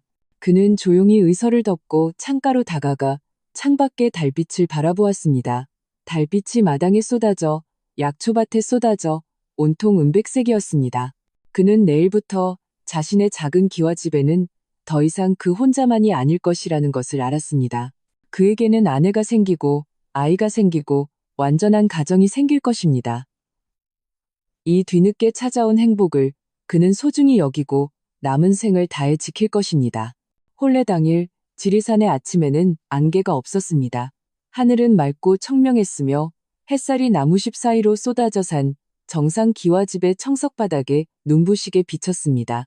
마당은 티끌 하나 없이 깨끗하게 쓸려 있었고 박진우가 미리 문틀에 붉은색 대시 자 대신 소박한 청사초롱을 걸어두었습니다. 창문에는 붉은 고추와 옥수수 두 꿰미를 걸어두었습니다. 호화로운 장식은 없었지만 소박하면서도 따뜻한 잔치 분위기가 물씬 풍겼습니다. 제주댁은 동쪽 방에서 잠이 깼습니다. 그녀는 이 아주머니가 밤새 지어준 새 옷을 입고 있었습니다. 여전히 그녀가 좋아하는 쪽빛 무명옷이었는데 옷깃, 소매단, 그리고 치마 끝에는 정교한 자수가 놓여 있었습니다. 봉황과 모란 문양으로 길상과 부귀를 의미했습니다. 머리카락은 제주 신부의 머리 모양으로 빗어 올리고 박진우가 일부러 읍내 음방에 가서 맞춰온 은비녀를 꽂았습니다. 비녀 머리에는 작은 약초 꽃무늬가 새겨져 있어 소박하면서도 특별했습니다.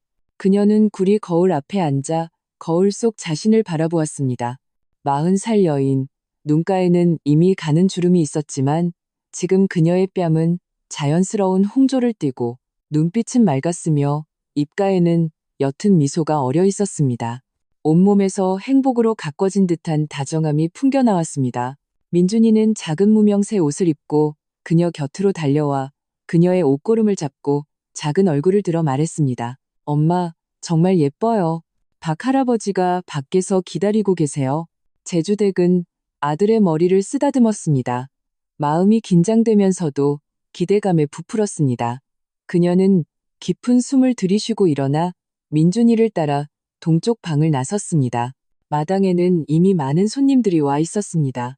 대부분 아래 마을 사람들이었는데 달걀 한 바구니를 들고 온 사람, 세배 한 피를 안고 온 사람, 그리고 자신이 키운 과일과 채소를 가져온 사람도 있었습니다. 선물은 소박했지만 정성이 가득 담겨 있었습니다.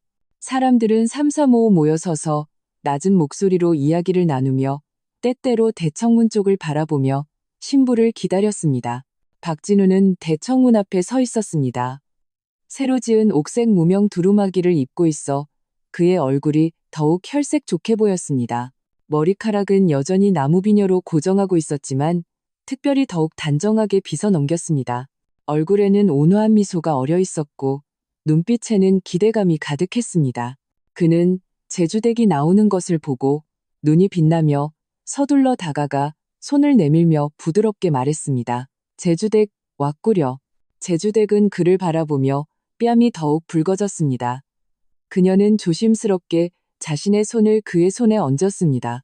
그의 손은 여전히 따뜻하고 힘이 있었으며 그녀의 손을 단단히 잡아주어 마음속의 긴장을 서서히 녹여주었습니다. 의원님 축하드립니다. 옆에서 누군가 웃으며 농담을 건넸습니다. 신부님이 정말 아름답네요. 두 분 정말 잘 어울리십니다. 박진우는 웃으며 감사 인사를 하고 제주댁의 손을 잡고 천천히 대청으로 들어갔습니다. 대청에는 팔선상이 놓여 있었고 상 위에는 향로와 촛대가 놓여 있었습니다. 두 개의 붉은 초에는 이미 불이 붙어 불꽃이 춤추며 온 방 안을 따뜻하게 밝혔습니다. 혼례는 복잡한 예절도 시끌벅적한 함성도 없었습니다. 모든 것이 간단하고 장엄했습니다. 박진우의 오랜 친구인 흰 수염을 기른 도사가 주례를 맡아 팔선상 옆에 서서 큰 목소리로 외쳤습니다. 좋은 시간이 되었으니 천지신명께 절을 올리시오. 박진우는 제주댁을 이끌고 문 밖의 천지를 향해 깊이 허리를 숙였습니다. 햇살이 그들의 몸에 쏟아져 마치 금빛 테두리를 두른 듯 했습니다. 약초의 맑은 향기와 붉은 초의 따스함이 어우러져 유난히 아늑했습니다. 양가 부모님께 절을 올리시오. 도사가 이어서 말했습니다. 박진우의 부모님은 이미 돌아가셨고 제주댁의 친척도 멀리 제주에 있어 두 사람은 책상 위에 놓인 두 다발의 금은화를 향해 3번 절했습니다. 그것은 박진우가 특별히 고른 것으로 그들의 감정이 금은화처럼 평범하지만 강인하고 향기가 오래가기를 바라는 마음이 담겨 있었습니다. 신랑 신부 마주보고 절하시오. 두 사람은 몸을 돌려 마주섰습니다. 박진우는 제주댁의 눈을 바라보았습니다. 그의 눈빛은 물이 뚝뚝 떨어질 듯 다정했습니다. 제주댁은 고개를 숙이고 입가에 부끄러운 미소를 띠고 살짝 고개를 들어 그의 시선과 마주쳤습니다. 네 개의 눈이 마주치는 순간 모든 걱정, 모든 뜬 소문은 연기처럼 사라지고 오직 서로의 눈에 담긴 진심과 다정함만이 남았습니다. 그들은 서로를 향해 깊이 절하며 예를 마쳤습니다. 이제 신방으로 드시오. 도사가 큰 목소리로 선언하자 마당에서 박수와 환호성이 터져 나왔습니다. 제주댁은 박진우의 손에 이끌려 새롭게 단장한 동쪽 방으로 들어갔습니다. 방 안의 새 침대에는 붉은 이부자리가 깔려 있었고 침대 머리맡에는 원앙 베개 한 쌍이 놓여 있었습니다. 탁자 위 화병에는 신선한 장미와 금은화가 꽂혀 있어 향기가 좋았습니다. 박진우는 조용히 그녀의 손을 놓고 부드러운 목소리로 말했습니다. 먼저 좀 쉬고 있으시오. 나는 나가서 손님들을 맞이하겠소. 제주댁은 고개를 끄덕이고 그가 돌아서 방을 나가는 것을 바라보았습니다. 마음이 따뜻해졌습니다. 그녀는 창가로 다가가 창문을 열었습니다. 마당에 떠들썩한 소리가 들려왔습니다.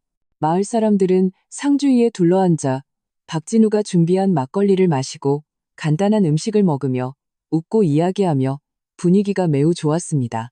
바로 그때 대문 밖에서 흥겨운 노래소리가 들려왔습니다. 제주도 사투리로 부르는 노래였는데 멜로디가 경쾌했습니다. 제주댁은 잠시 놀라 고개를 내밀어 바라보았습니다. 그러자 제주도 전통 의복을 입은 남녀 10여 명이 대나무 바구니를 메고 막걸리를 들고 웃으며 들어오는 것이 보였습니다. 앞장선 사람은 그녀의 사촌 오빠인 강서방이었고 마을 이웃 몇 명도 함께였습니다. 연희야, 축하한다. 강서방이 웃으며 외쳤습니다. 목소리가 우렁찼습니다. 제주댁은 놀라움과 기쁨에 서둘러 방에서 뛰쳐나왔습니다. 오라버니, 어떻게 오셨어요? 그녀는 자신이 보낸 편지를 친척들이 마음에 두지 않을 것이라고 생각했습니다. 결국 그녀가 마을을 떠날 때의 처지가 그리 좋지 않았기 때문입니다. 내 편지를 받았는데 우리가 어떻게 안 올 수 있겠어. 강서방은 손에 든 막걸리를 내려놓고 웃으며 말했습니다. 네가 행복을 찾았다니 우리 모두 기쁘다. 마을 사람들은 다 내 좋은 점을 기억하고 있어. 예전에 철없는 소리 했던 것들은 마음에 두지 마라. 제주댁의 눈이 순식간에 붉어지며 눈물이 왈칵 쏟아질 뻔했습니다. 그녀는 자신이 마을 사람들의 축복을 받을 수 있을 줄은 몰랐습니다. 제주에서 온 친척들은 정성껏 준비한 선물을 가져왔습니다. 색이 화려한 제주 전통 직물, 위에는 제주의 산수와 꽃, 새가 수놓여 있었습니다. 집에서 직접 담근 막걸리 한 동이 향기가 진했습니다. 그리고 제주 특유의 떡과 건어물도 있었습니다. 그들은 또한 제주 혼례의 특별한 의식을 가져왔습니다. 몇몇 처녀들이 축복의 민요를 부르기 시작했습니다. 노래소리는 맑고 아름다워 지리산 계곡에 울려 퍼졌습니다. 산속의 샘물은 맑고도 달아 세 사람은 백년해로 함께하네. 약초는 푸르러 정은 깊어가고 나날은 꿀보다 더 달콤하리라. 노래가 끝나자 마당에서 열띤 박수 소리가 터져 나왔습니다. 마을 사람들은 비록 제주 사투리를 알아듣지는 못했지만 그 진심 어린 축복을 느낄 수 있었고 다들 따라 환호했습니다. 박진우도 다가와 강서방 일행에게 웃으며 감사 인사를 했습니다. 멀리서 와주셔서 감사합니다. 어서 앉으십시오. 강서방은 박진우의 어깨를 두드리며 웃으며 말했습니다. 박 의원님, 연희는 좋은 사람입니다. 앞으로 잘해주셔야 합니다. 우리 마을 사람들은 모두 의원님께서 연희와 민준이의 목숨을 구해주신 은혜를 기억하고 있습니다. 당연하지요. 박진우는 곁에 있는 제주댁을 바라보며 눈빛이 다정했습니다. 남은 생을 다해 그녀와 민준이를 잘 돌볼 것입니다. 제주 친척들의 등장은 혼례 분위기를 더욱 뜨겁게 만들었습니다.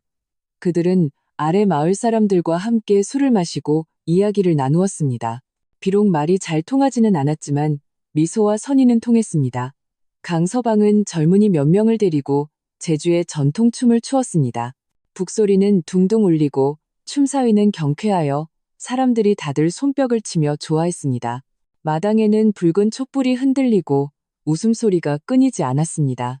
막걸리의 진한 향기, 음식 냄새, 그리고 약초의 맑은 향기가 어우러져 독특한 향기를 만들어냈습니다. 그것은 행복의 향기였습니다. 물론 사람들 속에는 몇 마디 불편한 말도 있었습니다.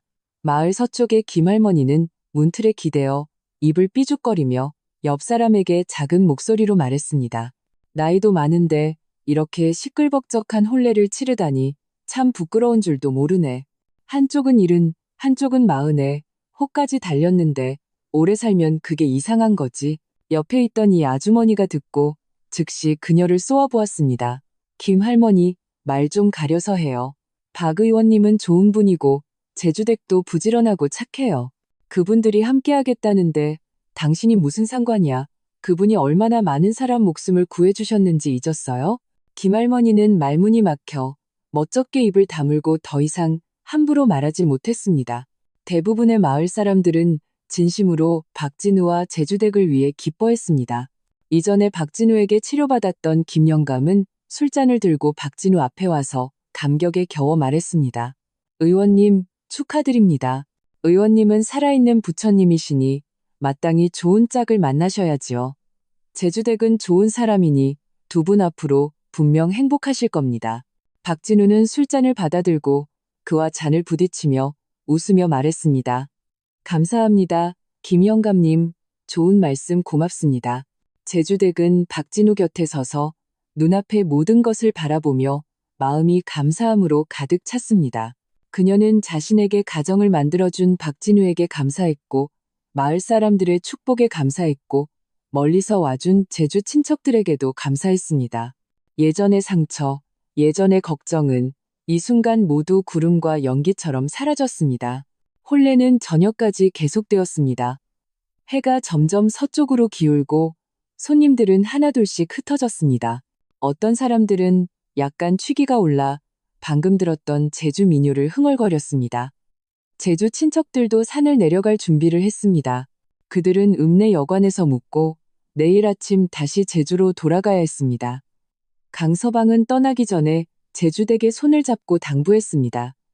연희야, 잘 살아라. 앞으로 자주 마을에 들르고. 제주댁은 고개를 끄덕였습니다. 눈가가 붉어졌습니다. 오라버니, 고맙습니다. 그럴게요. 박진우는 민준이에게 그들을 산기슭까지 배웅하게 하고 자신은 제주댁과 함께 마당에 남아 뒷정리를 했습니다. 마당에는 아직 혼례의 흔적이 남아 있었습니다. 붉은 초는 절반 이상 타버렸고 바닥에는 땅콩 껍질과 사탕 종이가 흩어져 있었습니다.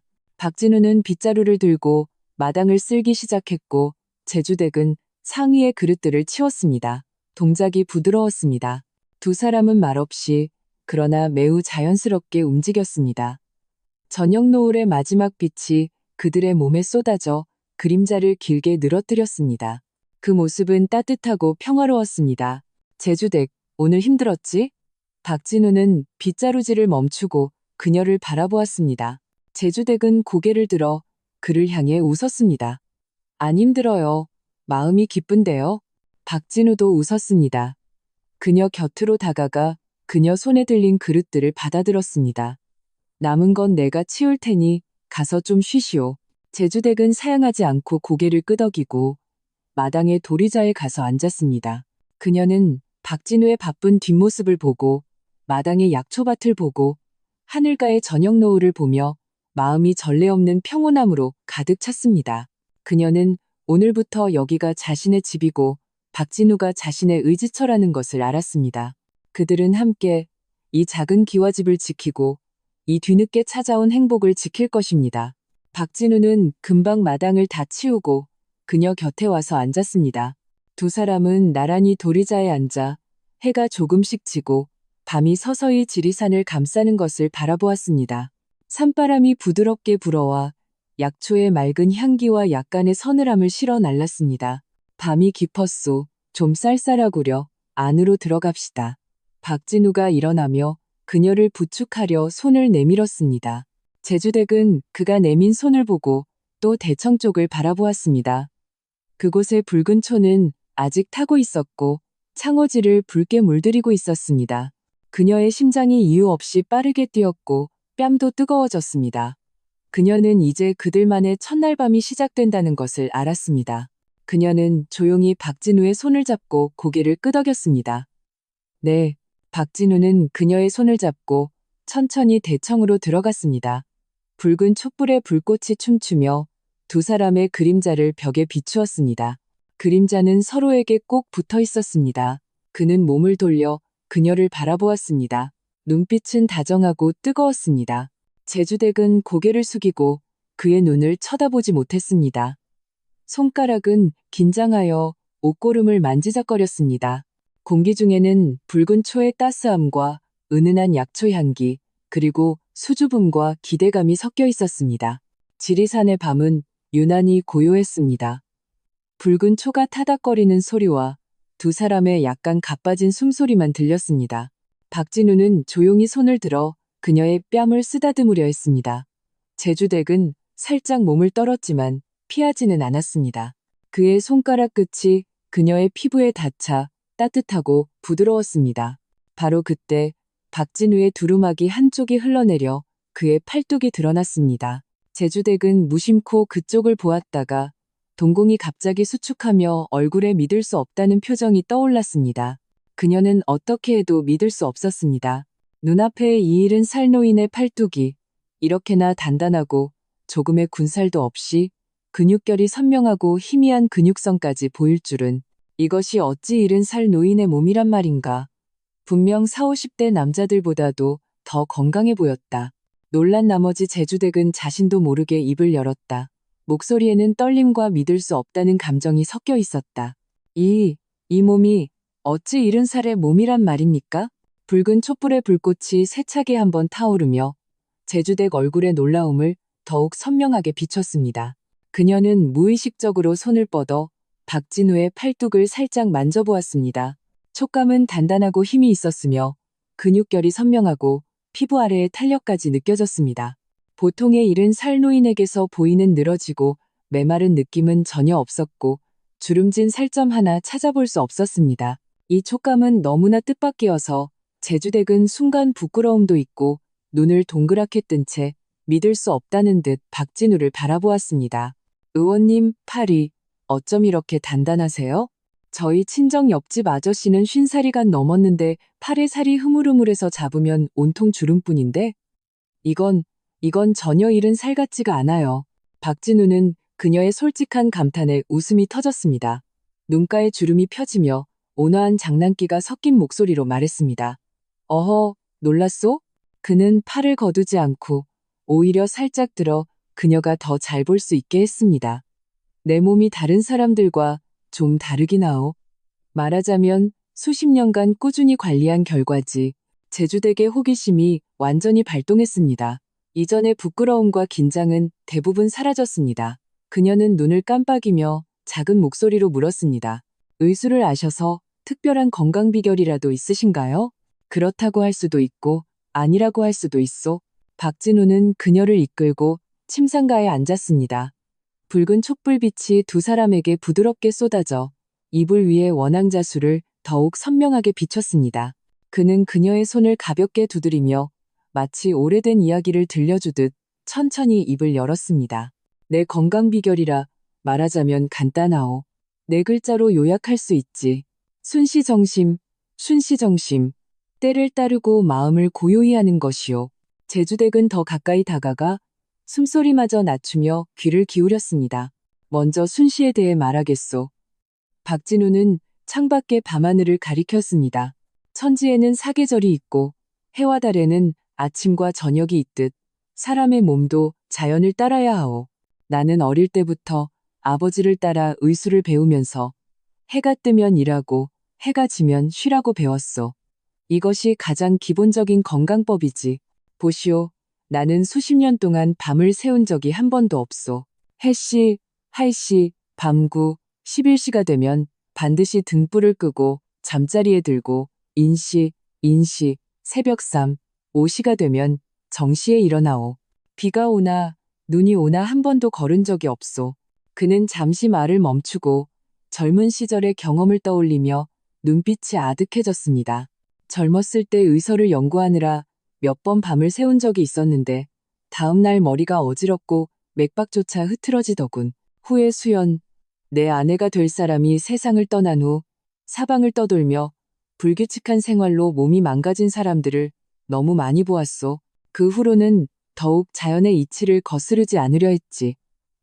이것은 박진우가 그녀 앞에서 처음으로 수연의 이야기를 꺼낸 것이었습니다. 목소리는 평온했고 큰 슬픔은 없었지만 약간의 그리움이 묻어났습니다. 제주댁은 그의 말을 끊지 않고 조용히 들으며 그에 대해 조금 더 이해하게 되었습니다. 작식뿐만 아니라 음식도 때를 따라야 하오. 박진우는 말을 이었습니다. 봄에는 새싹 채소를 먹어 간의 기운을 다스리고 여름에는 오이 같은 과채류를 먹어 열을 식히며 가을에는 과일을 먹어 폐를 윤택하게 하고 겨울에는 뿌리 채소를 먹어 원기를 보충하오. 나는 철이 지난 음식은 절대 먹지 않고 과식도 하지 않소. 저기 마당의 텃밭을 보시오. 심는 것들은 모두 제철 채소들이고 약초밭의 약초들도 종종 음식에 넣어 먹소. 예를 들어 봄에는 민들레로 나무를 묻히고 여름에는 박하로 차를 끓이며 가을에는 구기자로 죽을 쓰고 겨울에는 환기로 고기를 고아 먹지. 모두 평범한 것들이지만 기혈을 조화롭게 하고 몸을 보양해 주오. 제주댁은 평소 먹던 밥상을 떠올렸습니다. 확실히 간단한 잡곡과 제철 채소 위주였고 가끔 박진우가 약초를 넣어주면 향이 좋고 먹고 나면 온몸이 편안해지는 느낌이 들었습니다. 그녀는 이전에는 그저 입맛이 담백해서 그런 줄로만 알았는데 이렇게 깊은 뜻이 있는 줄은 몰랐습니다. 다음은 정심이요. 박진우의 목소리가 더욱 부드러워졌습니다. 의술을 배우는 사람들은 모두 알지. 감정이 몸에 미치는 영향이 가장 크다는 것을. 분노는 간을 상하게 하고 기쁨은 심장을, 생각은 비장을, 근심은 폐를, 두려움은 신장을 상하게 하오. 내가 이른 평생을 살면서 남과 다투고 사소한 것에 연연하다가 몸을 망가뜨린 사람들을 너무 많이 보았소. 나도 젊었을 때는 집착했었지. 수연이 떠난 후 내 의술이 부족한 것을 원망하고 운명이 불공평하다고 한탄했소. 그 시기에는 밥도 못 먹고 잠도 못 자서 반년도 안 되어 머리카락이 반백이 되고 몸도 많이 상했어. 그는 가볍게 한숨을 쉬었습니다. 눈빛에는 초연함이 담겨 있었습니다. 후에 사방을 떠돌며 큰 산과 강을 보고 인간 세상의 고통을 보면서 서서히 깨닫게 되었소. 인생은 뜻대로 되지 않는 일이 열의 여덟바홉은 되는데 과거에 얽매이기보다는 마음을 넓게 가지고 순리대로 사는 것이 낫다는 것을 말이오. 지리산에 온 후 매일 풀과 나무를 벗삼아 사람들을 치료하며 명예도 이익도 구하지 않으니 마음이 점점 평화로워졌소. 무슨 일을 만나든 당황하지 않고 슬퍼하거나 기뻐하지 않으니 시간이 흐르면서 몸도 서서히 좋아졌지. 제주댁은 그의 평온한 눈빛을 바라보며 평소 사람을 대하는 그의 온화하고 차분한 태도, 뜬소문에 대한 그의 초연한 자세를 떠올렸습니다. 마침내 그녀는 이 건강한 몸이 단지 음식과 생활 습관 때문만이 아니라 세상을 통달한 넓은 마음에서 비롯된 것임을 깨달았습니다. 이 두 가지 외에도 적당한 노동이 있소. 박진우가 덧붙였습니다. 나는 매일 산에 올라 약초를 캐는데 수십리 산길을 오가는 것이 가장 좋은 운동이요. 약초밭을 돌보고 마당을 쓸고 약을 갈고 다리는 일들. 이런 일들은 사소해 보이지만 근골을 움직이고 기혈순환을 촉진하오. 나는 일부러 몸을 단련하는 운동을 하는 것은 주장하지 않소. 자연스러운 노동이 무엇보다도 좋지. 그는 웃으며 손을 내밀어 제주댁에게 자신의 손목을 만져보게 했습니다. 내 맥박을 한번 짚어보시오. 그러면 알 것이오. 제주댁은 잠시 망설이다가 손가락을 뻗어 그의 손목에 가볍게 얹었습니다. 그의 맥박은 묵직하고 힘찼으며 규칙적이고 균일했습니다. 조금도 느리거나 약한 기색이 없었습니다. 많은 젊은이들의 맥박보다도 더 힘찼습니다. 이 맥박은 제주댁은 놀라서 눈을 크게 떴습니다. 제가 본 40, 50대 사람들보다도 더 힘차요. 이것이 수십 년간 꾸준히 지켜온 결과요. 박진우는 손을 거두며 목소리에 약간의 만족감을 담았습니다. 사실 건강을 지키는 데는 비결이 없소. 그저 자연의 순리에 따르고 마음을 맑게 하여 욕심을 줄이며 부지런히 적당히 일하는 것뿐이요. 많은 사람들이 번거롭다고 생각하거나 조급해하며 지름길을 찾으려 하지만 오히려 역효과를 낳지. 그는 제주댁을 바라보았습니다. 눈빛이 다정했습니다. 당신이 지난 세월 동안 고생 많이 하고 마음속에 시름이 많이 쌓인 것을 아오. 앞으로 나와 함께 지내면서 너무 많이 생각하지 마시오. 매일 채소나 심고 약초나 캐고 산을 바라보며 마음이 평화로워지면 몸도 자연히 좋아질 것이오. 제주댁은 고개를 끄덕였습니다. 마음이 환하게 트이는 듯했습니다. 그녀는 이전에는 박진우의 건강함이 타고났거나 어떤 비법이 있을 것이라고 생각했는데 이렇게 간단하고 소박한 이치일 줄은 몰랐습니다. 하지만 간단한 이치일수록 지키기 어려운 법입니다. 박진우가 수십 년을 하루같이 해낼 수 있었다는 것은 그 의지만으로도 존경스러웠습니다. 붉은 촛불의 불꽃이 점점 작아지며 방 안의 빛이 부드러워졌습니다. 제주댁은 박진우의 옆모습을 바라보았습니다. 그의 머리카락은 비록 하얗지만 여전히 숱이 많았고 얼굴의 주름에는 세월의 지혜가 담겨 있었습니다. 그 두 눈은 산골짜기 샘물처럼 맑았고 온화한 미소를 띠고 있었습니다. 그녀의 마음속 마지막 거리낌도 서서히 사라지고 오직 든든함과 따스함만이 가득 찼습니다. 그녀는 조용히 박진우의 어깨에 기댔습니다. 목소리가 부드러웠습니다. 의원님, 이런 말씀을 해주셔서 고마워요. 앞으로 제가 의원님 곁에서 함께 때를 맞춰 생활하고 함께 약초밭을 돌보고 함께 마음을 고요히 하며 살겠어요. 박진우의 몸이 잠시 굳었다가 서서히 긴장이 풀렸습니다. 그는 조용히 팔을 들어 그녀의 어깨를 감쌌습니다. 동작은 다정하고 소중했습니다. 이것은 그가 수십 년 만에 처음으로 누군가를 이렇게 가까이 안아보는 것이었습니다.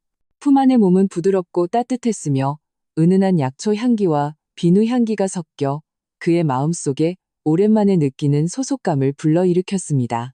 좋소, 그가 나지막이 대답했습니다. 목소리에는 쉽게 알아챌 수 없는 떨림이 섞여 있었습니다. 앞으로 우리 함께 합시다. 두 사람은 나란히 침상가에 앉아 있었습니다. 붉은 촛불이 흔들리며 서로의 그림자를 꼭 붙어있게 비추었습니다. 창밖 지리산의 밤은 고요하고 깊었으며 벌레 소리가 여기저기서 들려와 마치 부드러운 야상곡 같았습니다.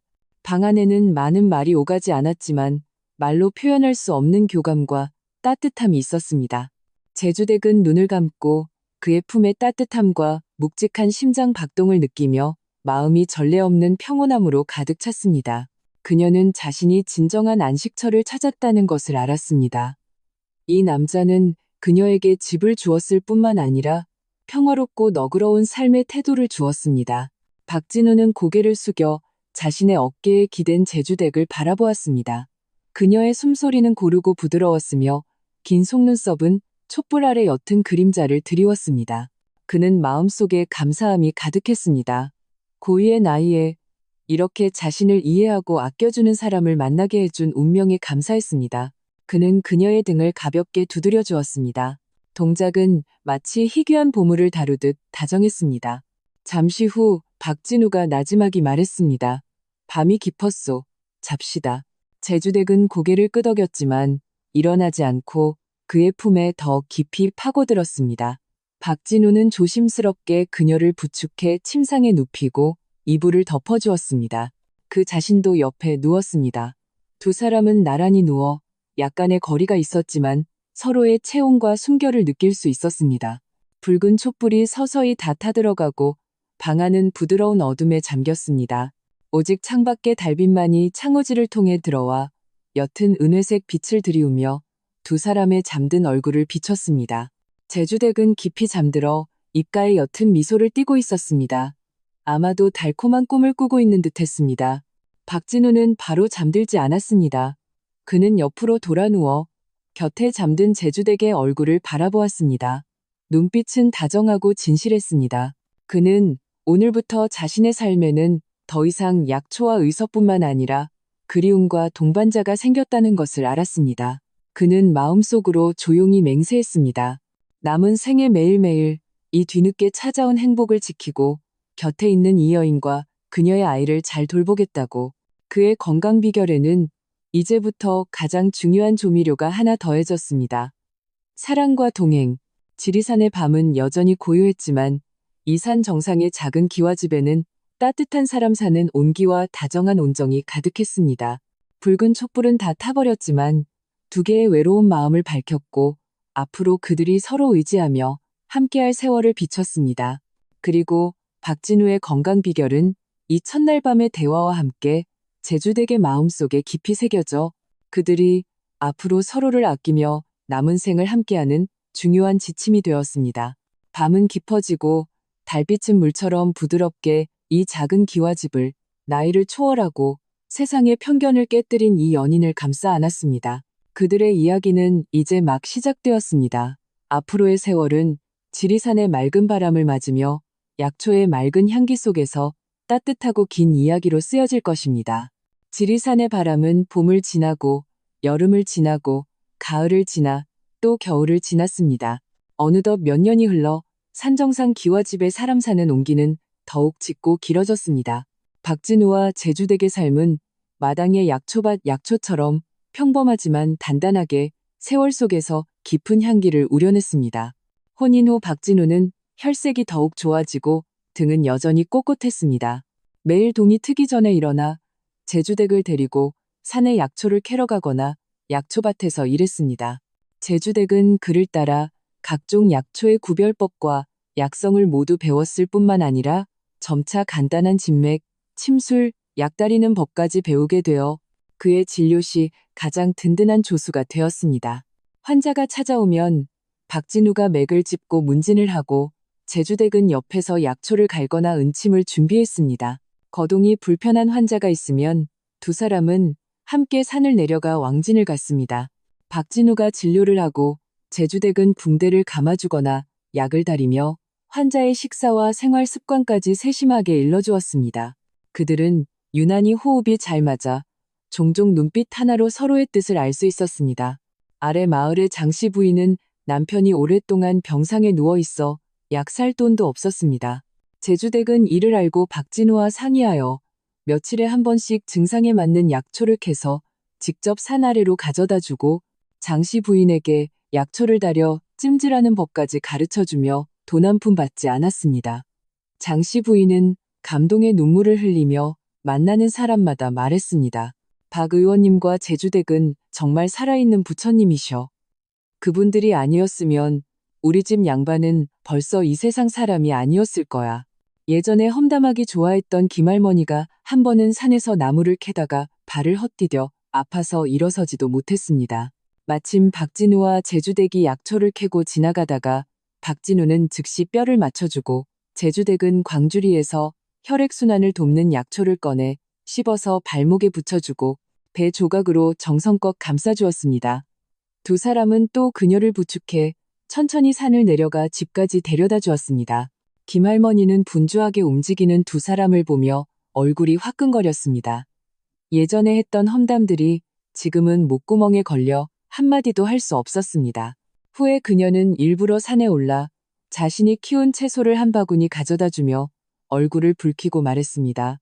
의원님, 제주댁 예전에 제가 철이 없어서 해서는 안 될 말을 했어요. 마음에 두지 마세요. 두 분은 좋은 분들이에요. 좋은 사람은 복을 받아야지요. 박진우는 웃으며 손을 저었습니다. 다 같은 마을 사람인데 뭘 그러시오. 그저 할 일을 했을 뿐이요. 제주댁도 따라 웃었습니다. 김할머니, 앞으로 산에 가실 땐 조심하세요. 또 불편하시면 산으로 찾아오세요. 그 후로 김할머니는 더 이상 험담을 하지 않았을 뿐만 아니라 두 사람의 홍보대사가 되었습니다. 만나는 사람마다 박진우의 의술이 뛰어나고 몸이 정정하다고 칭찬하고 제주댁이 부지런하고 착하며 사람들에게 진심으로 대한다고 칭찬했습니다. 예전에 뜬 소문들은 그들의 하루하루 쌓아온 선행 속에서 흔적도 없이 사라졌습니다. 민준이도 점차 자랐습니다. 그 여의고 것 많던 작은 소녀는 활발하고 명랑한 소년으로 성장했습니다. 그는 박진우를 따라 온 산의 약초를 알게 되었을 뿐만 아니라 간단한 의술과 건강법도 많이 배웠습니다. 매일 학교에서 돌아오면 약초밭으로 달려가 물을 주거나 잡초를 뽑고 박진우가 들려주는 약초 이야기를 들었습니다. 박 할아버지라고 부르는 목소리는 유난히 다정했습니다.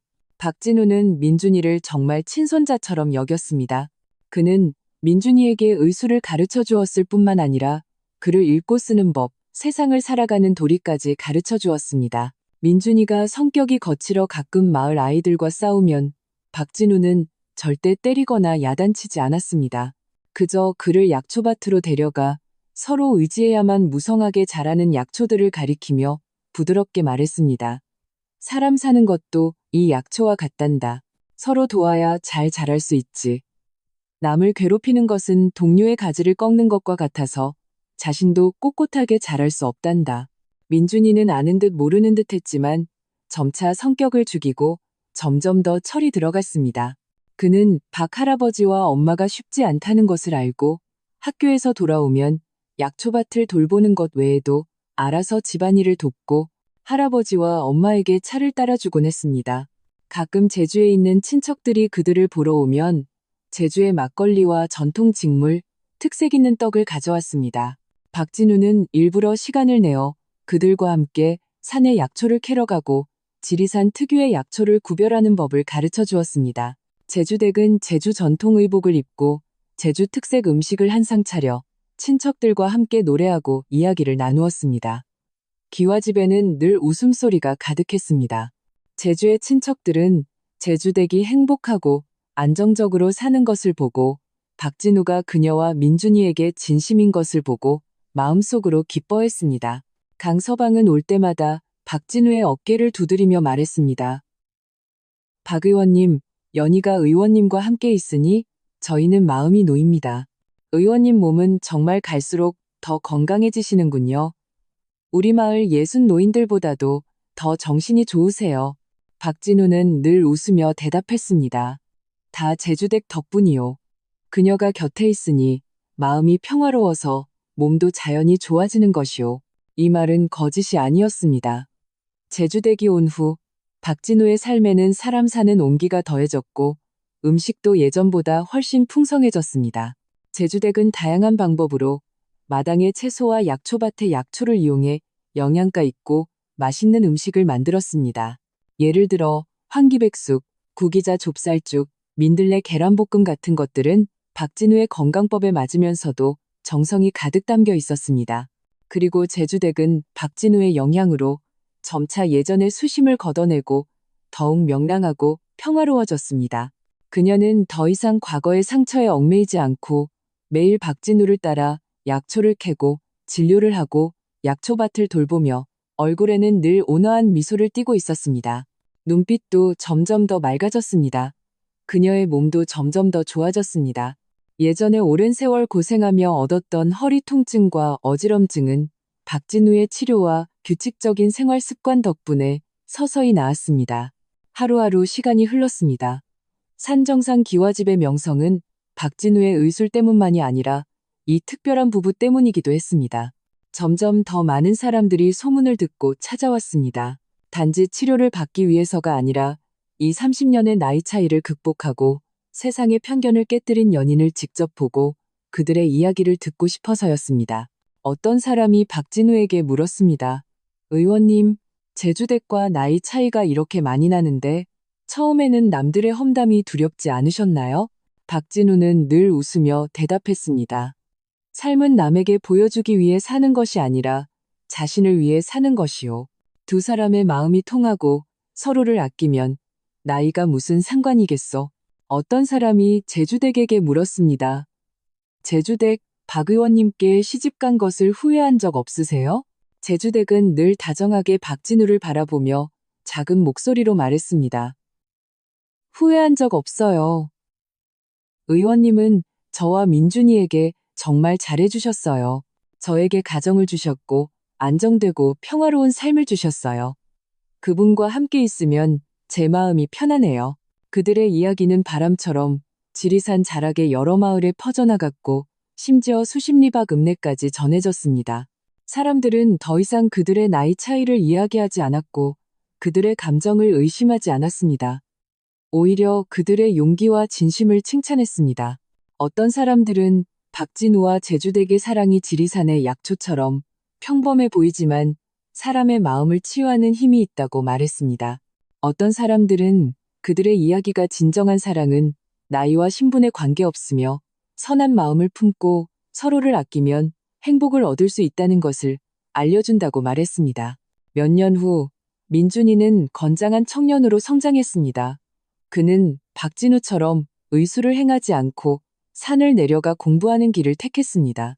그는 좋은 지식을 배워서 돌아와 지리산을 발전시키고 더 많은 사람들에게 지리산의 좋은 점을 알리고 박 할아버지와 엄마의 이야기를 알리겠다고 말했습니다. 박진우와 제주댁은 여전히 산 정상의 기와집을 지키며 평범하고 규칙적인 삶을 살았습니다. 매일 아침 두 사람은 함께 산에 약초를 캐러 갔습니다. 아침 해를 맞으며 새벽 이슬을 밟았습니다. 산길 양옆의 풀과 나무는 그들이 서로를 아끼며 함께하는 모습을 지켜보았습니다. 낮에는 함께 진료를 하며 뛰어난 의술과 선한 마음으로 찾아오는 모든 사람들을 도왔습니다. 저녁에는 함께 약초밭에서 일했습니다. 저녁 노을의 마지막 빛이 그들의 몸에 쏟아져 두 사람의 그림자를 길게 늘어뜨렸고 서로에게 꼭 붙어 있었습니다. 밤에는 마당에 도리자에 앉아 약초차 한 주전자를 우려내 낮에 있었던 일, 민준이의 근황, 지리산의 사계절 변화에 대해 이야기를 나누었습니다. 세월은 고요하고 아름다웠습니다. 박진우의 몸은 여전히 정정했습니다. 여든이 넘은 나이에도 여전히 산에 올라 약초를 캘 수 있었고 진료를 할 수 있었습니다. 심지어 많은 예순 노인들보다도 더 정신이 좋았습니다. 사람들이 그에게 건강 비결을 물으면 그는 늘 웃으며 말했습니다. 때를 맞춰 생활하고 마음을 맑게 하여 욕심을 줄이며 부지런히 적당히 일하고 거기에 사랑과 동행을 더하는 것. 이것이 가장 좋은 건강법이요. 제주댁도 점차 박진우의 기품을 닮아갔습니다. 온화하고 차분하며 너그러워졌습니다. 그녀의 머리카락에도 점차 은빛이 서렸지만 여전히 단정하게 빗어넘기고 자신이 짠 무명옷을 입었습니다. 눈매에는 세월이 쌓아올린 다정함과 평화가 가득했습니다. 그녀는 여전히 매일 박진우를 따라 약초를 캐고 약을 다리고 약초밭을 돌보며 그의 가장 든든한 버팀목이 되어주었습니다. 또 10여 년이 지났습니다. 박진우는 이미 90이 넘었고 제주댁도 환갑을 넘겼습니다. 하지만 그들은 여전히 산 정상의 기와집을 지키고 여전히 함께 산에 약초를 캐러 가고 함께 진료를 했습니다. 다만 박진우의 걸음이 예전보다 조금 느려져 제주댁은 늘 그의 곁에서 조심스럽게 그를 부축했습니다. 마치 그가 예전에 그녀를 돌봐주었던 것처럼. 지리산 자락의 마을 사람들은 그들이 수십 년을 서로 아끼며 함께하는 것을 보고 그들이 진심과 선량함으로 모든 사람을 따뜻하게 대하는 것을 보고 진심으로 그들을 위해 기뻐했습니다. 그들은 박진우와 제주댁의 이야기가 이미 지리산의 전설이 되어 대대로 전해지며 후세 사람들에게 진정한 사랑은 나이를 초월할 수 있고 선량함은 세월을 따뜻하게 할 수 있으며 평범한 날들 속에서도 가장 아름다운 꽃을 피울 수 있다는 것을 알려줄 것이라고 말했습니다. 그해 봄, 지리산의 꽃은 유난히 활짝 피었습니다. 산 정상의 기와집에는 약초밭에 약초들이 무성하게 자랐고 금은화, 작약, 모란이 앞다투어 피어 향기가 마당에 가득했습니다. 박진우와 제주댁은 마당에 도리자에 앉아 있었습니다. 민준이가 아내와 아이들을 데리고 찾아왔습니다. 온 가족이 둘러앉아 이야기를 나누고 웃고 떠들며 마당에는 웃음소리가 가득했습니다. 박진우는 눈앞의 모든 것을 보고 곁에서 다정하게 미소 짓는 제주댁을 보고 효심 깊고 철든 민준이를 보고 활발하고 귀여운 손주들을 보며 마음이 전례 없는 만족감으로 가득 찼습니다. 그는 자신의 인생에 비록 아쉬움도 있었고 외로움도 있었지만 노년에 가장 소중한 행복을 얻었다는 것을 알았습니다. 제주댁도 곁에 있는 박진우를 바라보았습니다. 그의 머리카락은 이미 완전히 하얗게 새었고 얼굴의 주름도 더 깊어졌지만 그 두 눈은 여전히 맑았고 그녀를 바라보는 눈빛은 여전히 다정했습니다. 그녀는 수십 년 전 급이 내리는 밤, 고열에 시달리는 민준이를 안고 비틀거리며 지리산에 올라 이 기와집의 문을 두드렸던 것을 떠올렸습니다. 만약 그 만남이 없었다면 그녀의 인생은 아마도 다른 모습이었을 것입니다. 바람이 부드럽게 불어와 약초의 맑은 향기와 꽃향기를 실어날랐습니다. 박진우는 손을 뻗어 제주댁의 손을 잡았습니다. 두 사람의 손은 세월의 흔적이 가득했지만 여전히 따뜻하고 힘차게 서로를 꽉 잡고 있었습니다. 그들은 서로를 바라보며 웃었습니다. 눈에는 많은 말이 없었지만 말로 표현할 수 없는 교감과 깊은 정이 있었습니다. 지리산의 이야기는 계속됩니다. 이 산 정상의 기와집은 나이를 초월하고 세상의 편견을 깨뜨린 사랑을, 서로를 아끼고 이웃을 선하게 대한 한 부부의 세월을 지켜보았습니다. 그들의 이야기는 지리산의 맑은 샘물처럼 대대손손 사람들의 마음을 적셔주고 약초밭의 약초처럼 세월 속에서 가장 감동적인 향기를 우려냈습니다. 그리고 긴 노래처럼 지리산 계곡에 오래도록 울려 퍼지며 길이 전해질 아름다운 이야기가 되었습니다. 그리고 이 아름다운 이야기의 핵심은 그저 가장 간단한 이치일 뿐입니다. 사랑은 나이와 관계없고 선행은 크고 작음이 없으며 진심을 품고 서로를 아끼면 평범한 날들 속에서도 가장 감동적인 이야기를 써 내려갈 수 있다는 것. 지리산은 여전히 그곳에 있고 기와집도 여전히 그곳에 있으며 박진우와 제주댁의 이야기는 영원히 이 산수 사이에서 따뜻하게 전해질 것입니다.